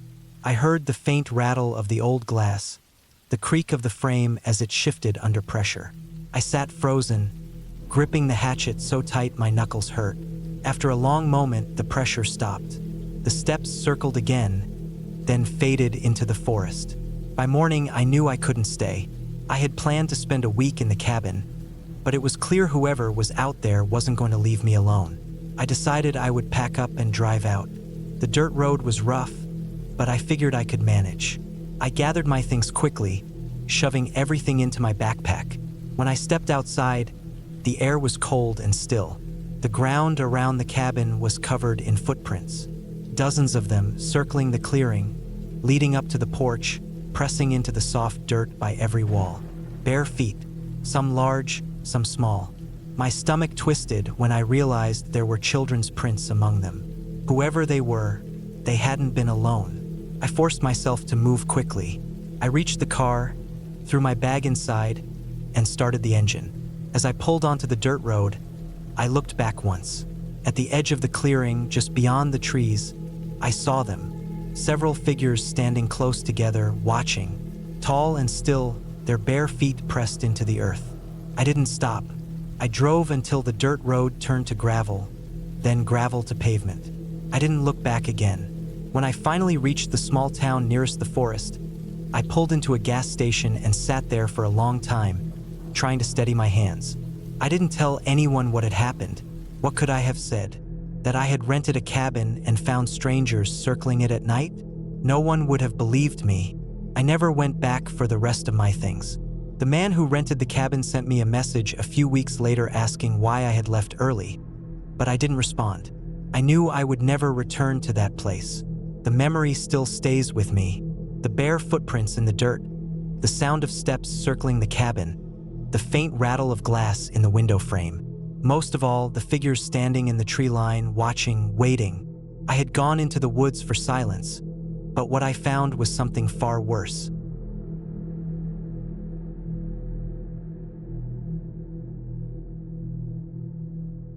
I had been looking forward to spending a few quiet days alone in a small cabin deep in the woods. Life had been getting heavy and crowded, and I wanted to get away from the noise of the city and everything that came with it. The cabin wasn't fancy. It was old, small, and a little worn down, but it sat far enough from the main road that it gave me the kind of isolation I thought I needed. The road leading to the cabin was just a narrow dirt track, rough with ruts and stones. My car struggled a little to get over the uneven ground, and the trees grew so thick on both sides that they formed almost a tunnel above me. The farther I went, the more I realized how cut off the cabin really was. By the time I reached the small clearing where the cabin stood, I couldn't even hear the sound of the main road anymore.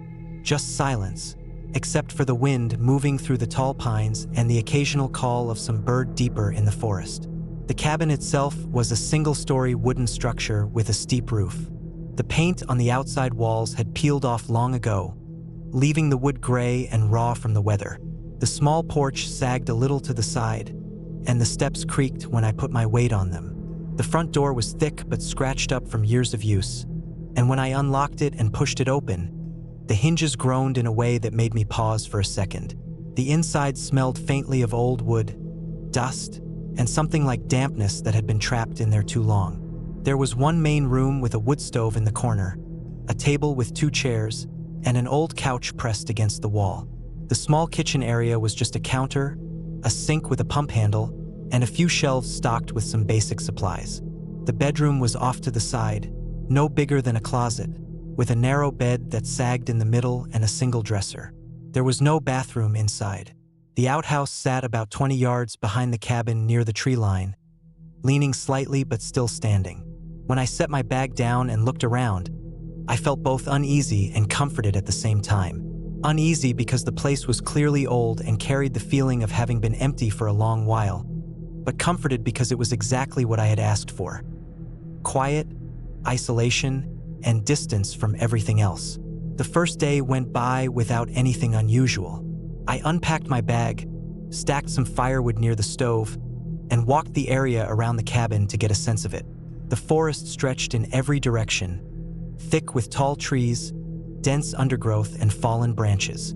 There were faint trails that looked like deer paths winding through the brush. I followed one for a short while but turned back quickly since I didn't want to get lost on my first day. The air was cool, and the ground was soft with fallen needles and damp soil. By the time the sun dropped low, I lit a lantern inside and started a small fire in the stove. The sound of the wind outside got louder at night, and the dark came fast and heavy under the trees. I had forgotten how different real darkness feels when there are no streetlights, no glow of nearby houses, nothing at all except the faint circle of light from my lantern. The windows were just black squares, and I couldn't see past them. Every little sound outside carried into the cabin.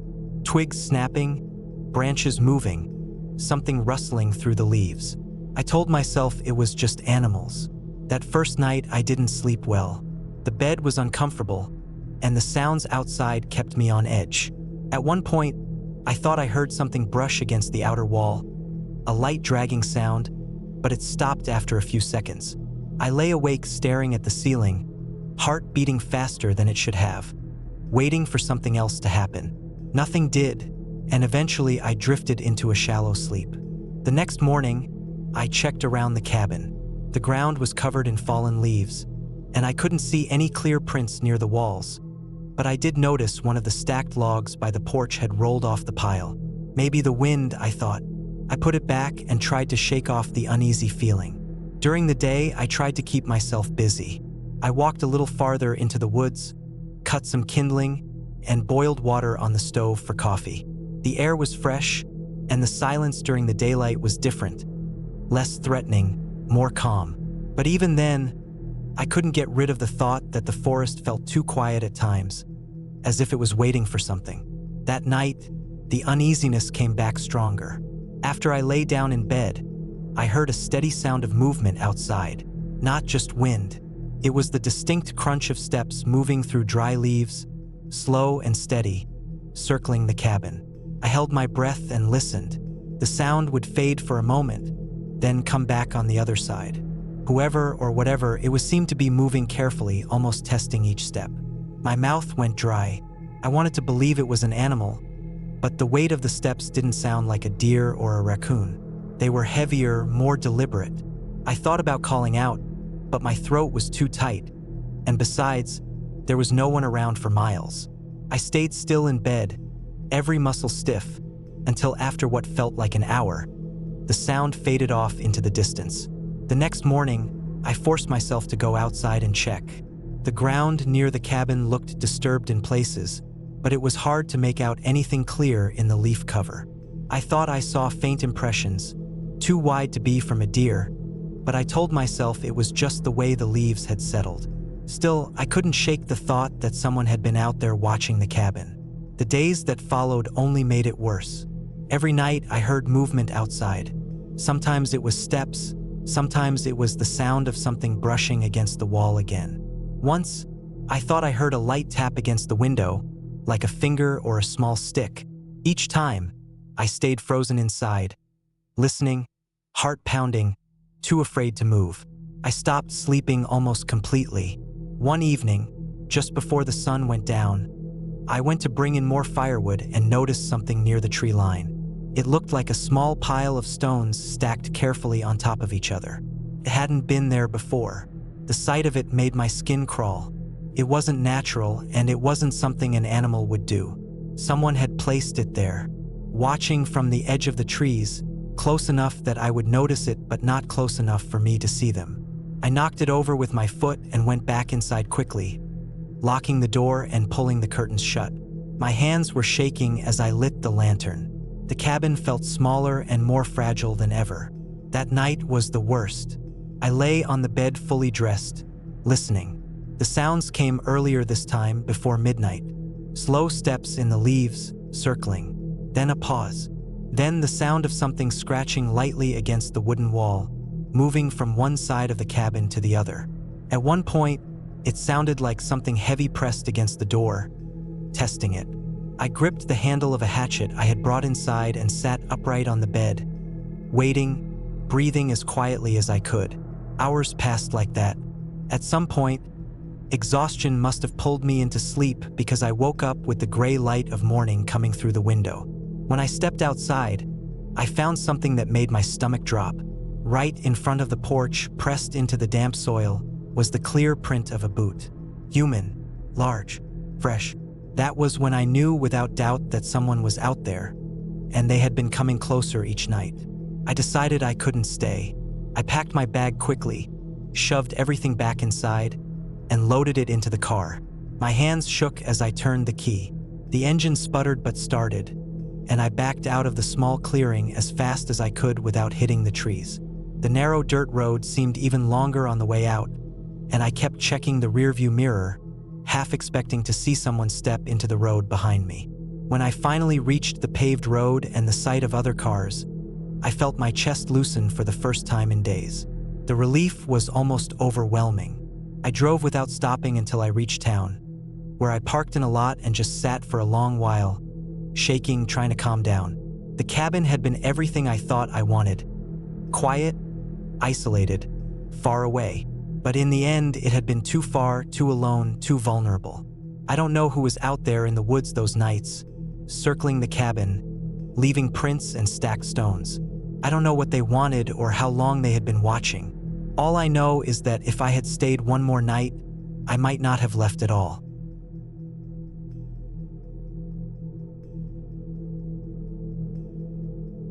I had been looking forward to some time away from everything. My head had been clouded for months with the noise of daily life, the constant rush of traffic, the never-ending stream of work, and the dull sound of the city that never seemed to quiet down, not even in the middle of the night.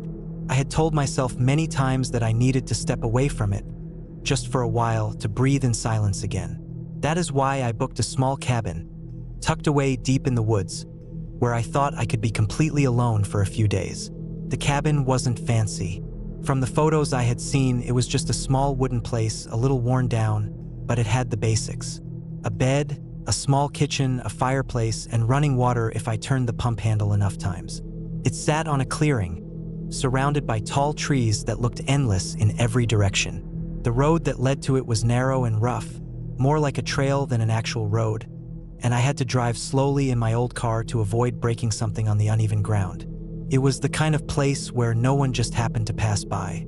If anyone ended up near the cabin, it meant they had a reason to be there, and that thought alone should have kept me cautious from the start. When I first arrived, I remember the stillness. I turned off the car, and the sound of the engine dying left me standing in a silence so complete that it almost felt heavy. No hum of traffic, no people, not even the faintest airplane in the distance. Only the sound of leaves moving slightly in the breeze and a single bird somewhere far off. It felt strange at first, but after a while, it began to feel like the quiet I had been craving. The cabin itself looked smaller in person than it had in the photos. The wood was dark from years of weather, and the windows were streaked from rain. There was a small porch with a railing that leaned slightly and 3 uneven steps leading to the door. Inside, the air smelled faintly of old wood and dust, like a place that had been sitting untouched for too long. The furniture was simple, a wooden chair, a table, and a bed with a thin mattress. There was a fireplace on one wall, with a small pile of cut logs stacked beside it. I brought in my bag, set my few things down, and looked around. The first thing I noticed was how dim it was inside even during the day. The windows were small, and the tall trees outside blocked much of the sunlight. It wasn't dark exactly, but it gave the cabin a sort of heavy atmosphere. I shrugged it off and told myself that was part of the charm. The first day went by quietly. I made a simple meal with the food I had brought, walked a little around the clearing, and sat on the porch to just stare at the trees. Time passed slowly without screens or people, and by evening, I felt more relaxed than I had in months. When it got dark, I lit a lantern and read a little from the one book I had carried with me. By the time I climbed into bed, the silence around me felt comforting. But that night, lying in the dark, I heard the first sound that made me uneasy. It was faint, like a branch breaking under weight somewhere outside. First, I thought it was just an animal.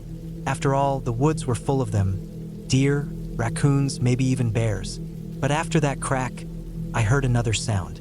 A slow movement through leaves, deliberate, not rushed like an animal running. It was steady, almost cautious. My heart beat faster as I listened, frozen in the dark.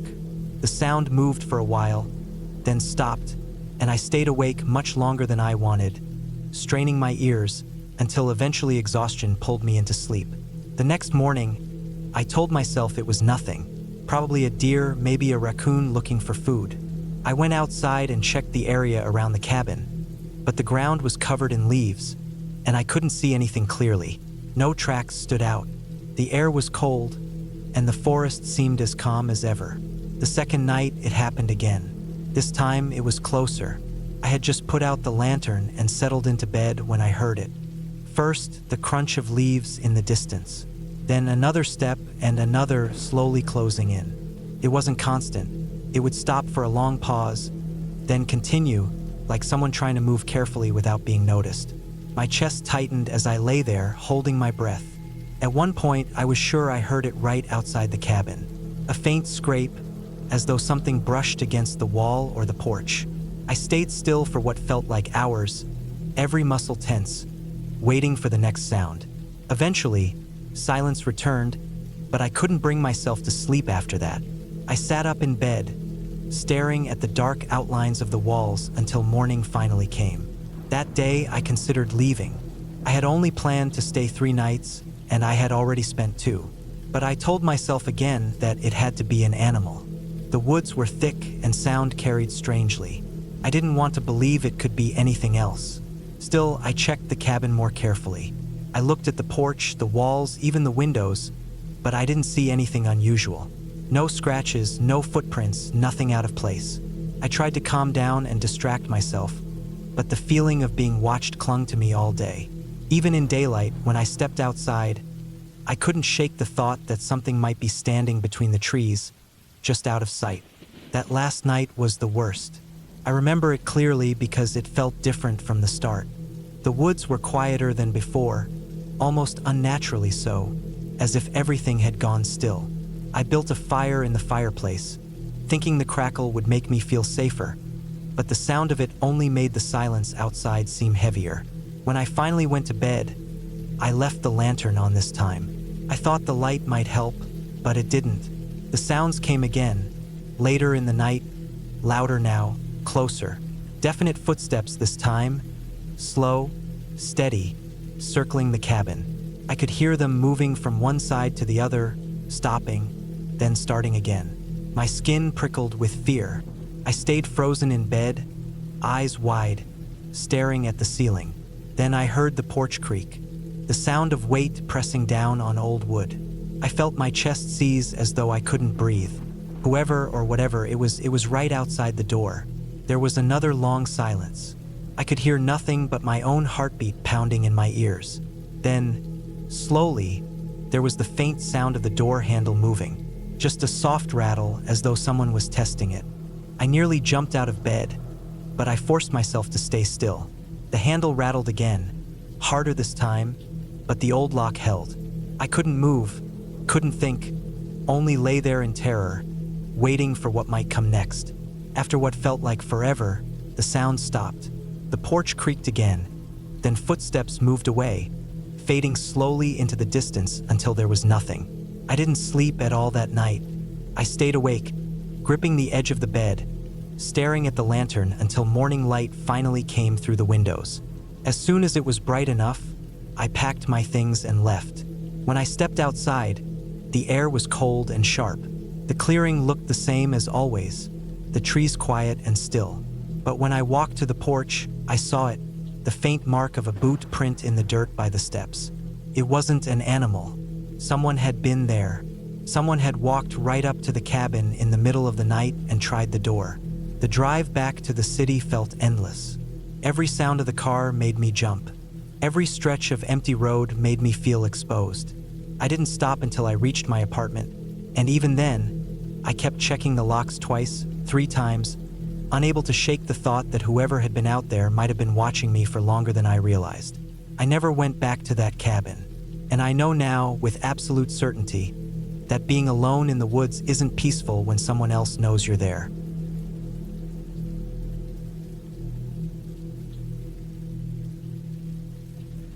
I went up to the cabin at the end of September, thinking it would be a quiet break from the noise of my life. The place was old, tucked away deep in the woods, and the closest town was about 20 miles out. The cabin sat on a small rise, with trees pressing in on all sides except for a narrow gravel path that wound back toward the main road. It wasn't fancy, just a square building with weathered wood, 1 bedroom, a small kitchen, and a front porch that creaked when I stepped on it.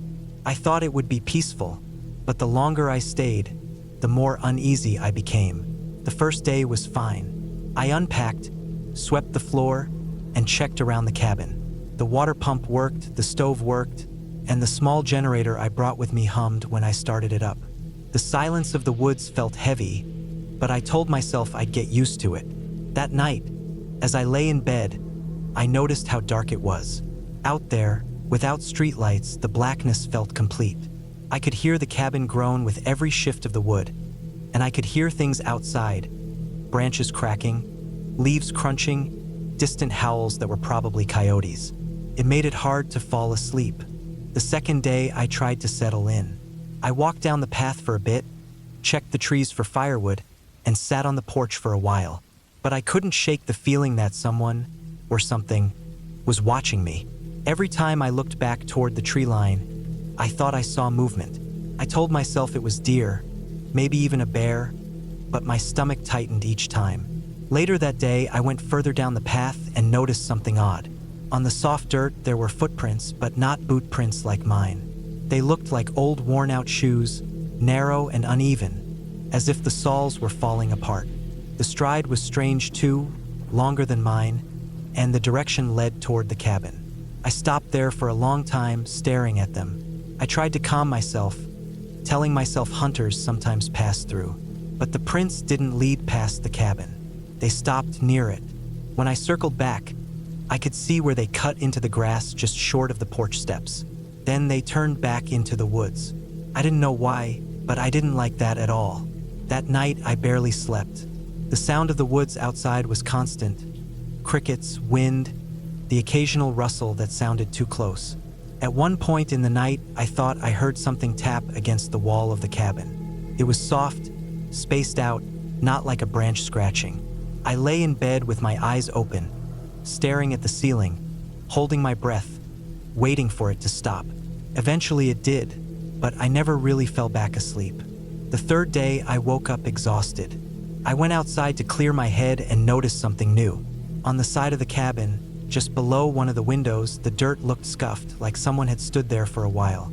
The ground was pressed down, and I could see a faint print of a shoe again. I felt sick to my stomach when I saw it, because it lined up perfectly with where I had heard the tapping. Whoever it was had been standing there outside my window in the middle of the night. I checked all the locks after that. The cabin had simple latches, nothing that would stop someone determined. I told myself I'd be fine as long as I kept the doors shut and stayed alert. But the feeling of being watched never left. Every sound seemed sharper, and the silence in between felt like it was waiting for something. That evening, I built a fire in the small pit outside. The light and smoke made me feel safer somehow. I sat there for a while until it got too cold, then went back inside. Before going to bed, I looked out through the front window. At first, I saw nothing but the trees, black against the darker sky. But then I noticed something pale between the trunks, like a face. My chest locked up, and I froze, staring. It didn't move. I blinked hard, and when I opened my eyes, it was gone. I don't know if it was really there or if my mind made it up, but I shut the curtain and didn't look again. That night was the worst. I woke up sometime after midnight to the sound of the porch creaking. It was slow, drawn out, like weight shifting across the boards. I lay there in bed, paralyzed, listening. The sound moved toward the front door and then stopped. I could hear my own heartbeat pounding in my ears. I waited, hardly breathing, and after a while I heard the sound again. This time moving away, back down the steps, fading until there was only silence again. I didn't sleep for the rest of the night. The next morning I checked the porch. In the thin layer of dirt and dust on the boards, I could see the faint marks of shoes. The same narrow, uneven shoes I had seen on the path. They led right up to the door, stopped there, and then turned around. I packed my things right then. I couldn't stay another night. I loaded my bag, shut off the generator, and started down the gravel path toward the road. I kept looking behind me, every few steps, certain I would see someone following. The woods were silent, heavier than before, like they were holding their breath. My pace quickened, and I didn't stop until I reached the road and the safety of my car. When I drove away, I looked in the rearview mirror one last time. The cabin was small and gray in the distance, sitting quietly as if nothing had happened. But I knew someone had been there, watching me night after night, walking up to my window, standing on my porch. I still don't know who it was or what they wanted, but I know I left just in time. If I had stayed one more night, I don't think I would have left at all.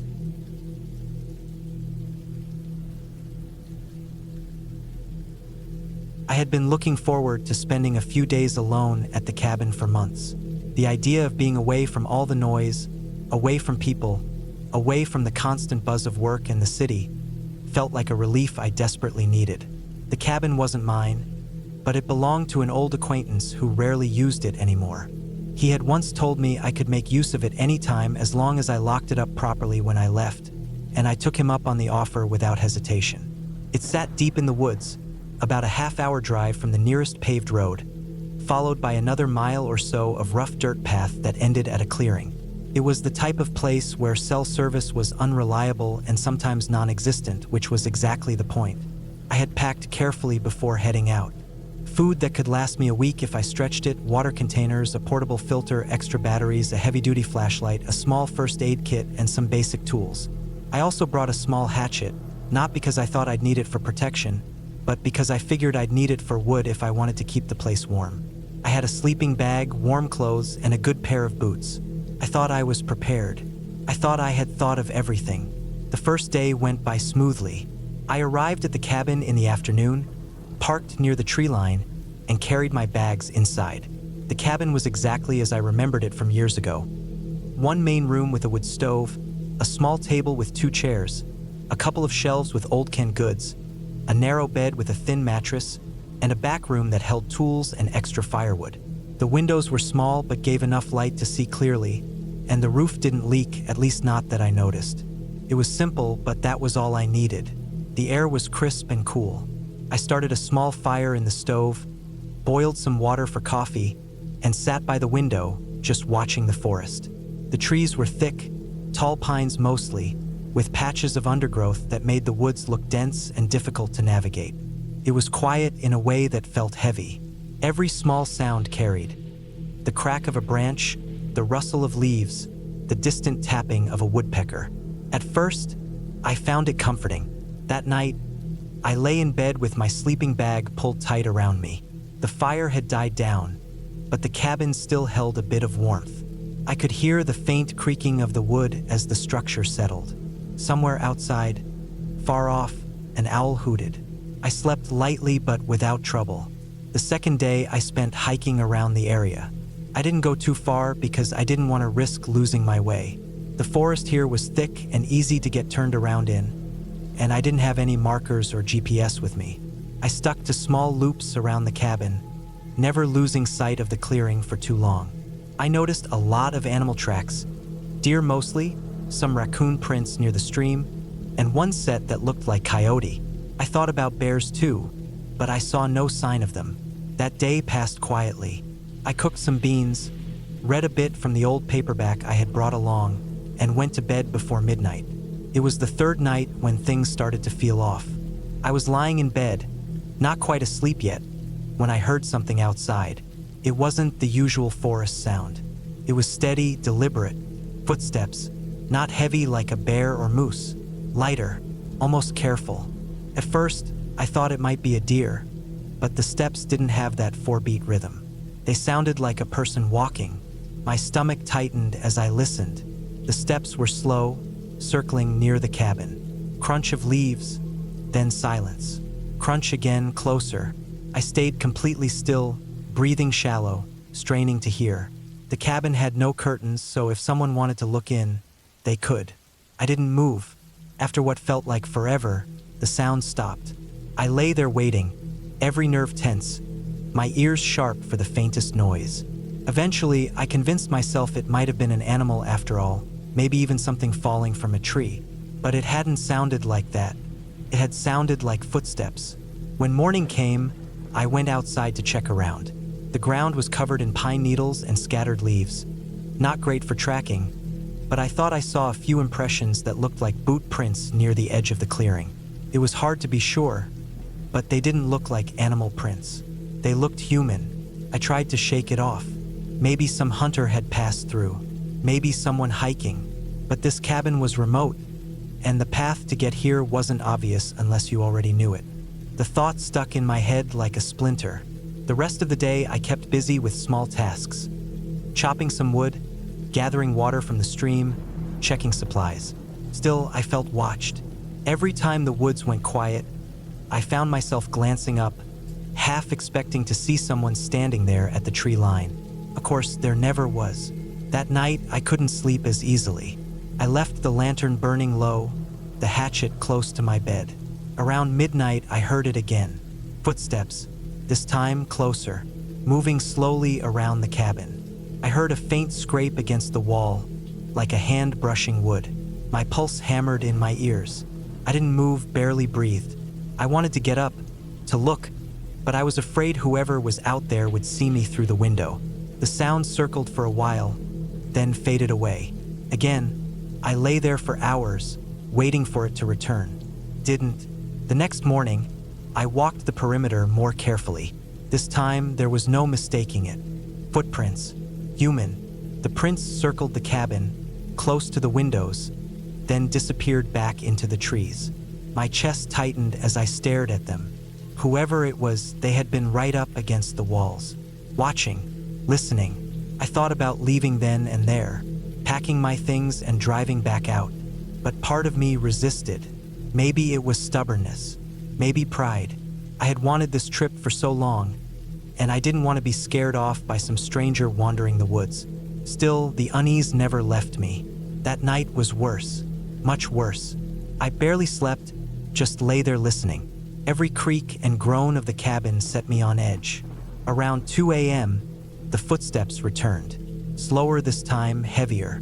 Whoever it was, they weren't trying to be quiet anymore. They moved right up to the window. I heard the faint tap of a finger against the glass. I froze completely. My heart was racing so fast I thought it might burst. The tapping stopped, then nothing. Silence so deep it pressed on my ears. I waited, every muscle screaming to move, but I didn't. Eventually, the steps drifted away again into the woods. By morning, I had made up my mind. I was leaving. I packed quickly, shoving things into my bag, double-checking nothing important was left behind. When I went outside, the first thing I saw were the footprints again. Dozens this time, circling, stopping, starting. Whoever had been out there hadn't just walked around once. They had lingered. They had stayed for hours. I loaded the car fast, my eyes flicking to the tree line again and again. The woods were still, too still. I got in, started the engine, and turned down the rough dirt path. The sense of being watched clung to me the whole way out. The further I drove, the less it felt like relief and more like narrow escape. The road was rough and the trees pressed in tight. More than once I thought I saw movement in my rearview mirror, like someone darting between the trunks. I kept driving. When I finally hit the paved road, I didn't stop. I didn't even breathe easy until I was back in town, surrounded by people and lights and the noise I had thought I wanted to get away from. Later, when I thought back on it, I realized how bad it could have gone. I had no weapon beyond the hatchet, no phone service, no neighbors for miles. Whoever had been out there, night after night, had every opportunity to break in, to confront me, to do whatever they wanted. But they hadn't. They had only watched, circled, tapped on the glass. That was almost worse.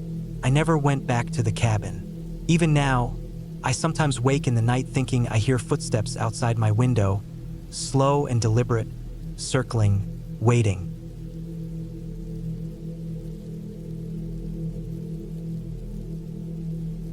I had been looking forward to that trip for months. I wanted nothing more than some quiet days away from people, away from the noise of the city, and away from everything that felt like it was pressing down on me back home. The small cabin I rented was deep in the woods, about 40 minutes off the main road by a narrow dirt trail that twisted through thick forest. The ad had promised seclusion, privacy, and quiet, and that was exactly what I thought I wanted. The drive up was long and rough. The dirt trail was uneven and covered with rocks and roots that had broken through over the years. My old SUV rattled and creaked the whole way, and I kept thinking about what would happen if it broke down out here. There was no cell service after I left the paved road. Once I got far enough in, I realized how isolated the place really was. Every few hundred feet, the trees grew denser, and sunlight slipped away until only patches of it spilled through the tall canopy. I didn't see a single house or another car once I left the main road. By the time I reached the cabin, I already had that heavy feeling in my chest that comes when you realize you are truly cut off from other people. The cabin itself was small, built from dark, weathered logs. The roof sagged a little in the middle, and one of the shutters hung loose by a single rusted hinge. It sat in a small clearing with tall grass around it, and the forest pushed in tight from all sides. There was a woodpile stacked unevenly near the porch, and an old metal shed sat behind the cabin with its door half open, like it hadn't been used in years. I parked my SUV near the porch and shut it off. The quiet was immediate. It wasn't like the quiet of a park or a backyard. It was thick and heavy, broken only by the distant calls of birds and the rustle of wind in the leaves. The longer I stood there, the more I noticed how absolute it felt. No far-off cars, no voices, no hum of electricity. Just woods, cabin, and me. The inside of the cabin was simple. one main room with a bed against the wall, a small wood stove, and a table with 2 chairs. There was no power, no running water, only a few shelves with old canned goods left behind, and a lantern that hung on a hook near the door. The air inside smelled faintly of mildew and dust, like it hadn't been aired out in years. At first, I felt a little uneasy, but I reminded myself that this was exactly what I came for: total isolation. I unpacked some supplies I brought: bottled water, food, a flashlight, extra batteries, a hatchet, and a sleeping bag. I stacked everything neatly on the table and then stepped back outside to take in the view of the woods. That first day went quietly. I gathered some wood for the stove and tried to settle into the stillness. I walked a short distance into the woods behind the cabin, just to look around, but I kept my bearings close because I didn't want to risk getting lost. The trails around the cabin weren't marked, and everything looked the same once you got a little distance in trees, brush, and uneven ground. By evening, the sun dropped behind the trees quickly, and the clearing grew dark fast. I lit the lantern, got a small fire going in the stove, and ate some canned food. It wasn't much, but I didn't care. I lay down in the bed and listened to the sounds outside. That's when I noticed how different the woods felt at night. Every small sound carried: a twig snapping, leaves shifting, something moving through the brush. Could have been anything: raccoons, deer, maybe even just the wind, but every little noise seemed louder because of how silent everything else was. I kept reminding myself it was normal, but lying in a cabin by yourself with no one else around, your mind doesn't take much convincing to go to darker thoughts. I slept poorly that first night, waking every hour at the slightest noise. The next morning, I tried to shake it off. I stepped outside into the chilly air, stretched, and looked around. The clearing looked normal in daylight. I told myself it was all just in my head, nothing more. I made some coffee on a little camping stove I brought and sat on the porch drinking it slowly, trying to enjoy the peace. Later that morning, I walked further into the woods. I kept track of my direction by lining myself up with the cabin clearing behind me, and every so often I turned to make sure I could still see the faint break in the trees where the cabin stood. The woods were thick, with branches that scratched against my arms when I pushed through, and the ground was uneven with roots and rocks. About half an hour in, I noticed something strange. There was a tree with a large piece of bark stripped off, like something had clawed or scraped against it. The marks were higher than my head. I stopped and looked at it closely. The wood beneath was pale and fresh, which meant it wasn't old. I thought maybe it could have been a bear, though I didn't know much about animals beyond what I had seen on nature shows. The thought made me uneasy. I turned back not long after, not wanting to risk running into something out here. Back at the cabin, I tried to push it out of my head. I cooked, read a little from a book I brought, and tried to relax. Still, when night came again, the uneasy feeling returned. This time, I heard heavier movement outside the cabin. Something larger than a raccoon or squirrel passed through the grass near the clearing. I froze in bed and listened. The steps were slow, crunching against the underbrush. I told myself it had to be a deer, but it circled closer. The sound stopped near the porch. I lay in bed, barely breathing, waiting. I didn't move, I didn't make a sound. My chest ached from holding in every breath. The wood creaked faintly, and I thought for a second something had stepped onto the porch itself. I stared toward the door in the dim glow of the lantern. After a while, the sound moved away, into the woods again. I didn't sleep the rest of that night. The next day, I found something that unsettled me more. Near the edge of the clearing, I saw prints in the dirt. At first, I thought they were just deer tracks, but as I bent down, I realized they weren't. They looked like boot prints. They weren't mine either. They were too large, and the pattern on the bottom was different. The prints came from the woods, circled close to the cabin, and then went back toward the trees. I stood there staring at them for a long time. The idea that someone had been walking around the cabin while I was inside made my stomach turn. I thought about leaving right then, but the road back was rough and long, and I told myself maybe I was overreacting. Maybe it was an old hunter's tracks, or maybe someone had just wandered through weeks ago. Still, they looked fresh. That day, I kept close to the cabin, always looking toward the tree line, half expecting to see someone watching. I checked the shed behind the cabin too. Inside, it was dark and smelled of rust. Old tools hung on the walls, and there was a pile of broken boards stacked in the corner. Nothing unusual, but it didn't make me feel better. Night came again, and with it the noises. This time, I knew I heard footsteps on the porch. Slow, deliberate, like someone was trying not to be heard. The boards creaked under the weight. I held the hatchet I had brought in my hand, sitting up in bed, my heart pounding. Whoever it was didn't knock, didn't try the door. They just stood there. I could hear breathing. Long, slow breaths, just outside the door. I sat frozen for what felt like forever, waiting for something to happen. My hand shook on the handle of the hatchet. Finally, the sound of the breathing moved away, footsteps creaking down the porch and then fading into the grass. I didn't sleep at all that night. By morning, I decided I had to leave. I packed up quickly, loading everything back into my SUV. But when I tried to start it, the engine didn't turn over. I tried again and again, but it only made a clicking sound. I popped the hood, checked the battery, but I didn't really know what I was looking for. It looked fine, but the car was dead. That's when I saw it. The battery cables had been cut. Cleanly. Someone had been under the hood while I slept. I backed away from the car, shaking all over, looking around at the trees. I didn't see anyone, but I knew for certain now that someone was out there. They had been watching the cabin, coming close at night, and now they had made sure I couldn't leave. The rest of the day was a blur of fear. I stayed inside the cabin with the hatchet in my hands, jumping at every noise. The woods felt alive with movement, though whenever I looked, there was nothing. I didn't eat. I didn't even light the stove. I just waited for night to come, because I knew that was when whoever it was would come again. And they did. That night, the footsteps were louder, heavier. They walked around the cabin slowly, circling it. The door rattled once, like someone testing the lock.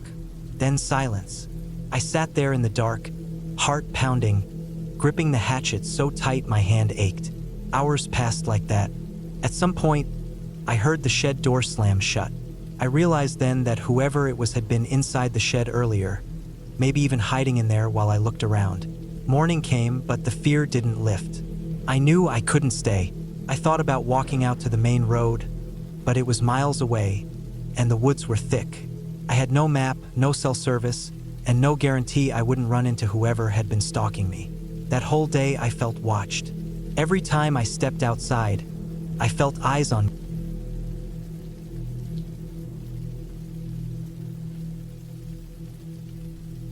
I had decided to spend a week alone in a small cabin that I rented deep in the woods.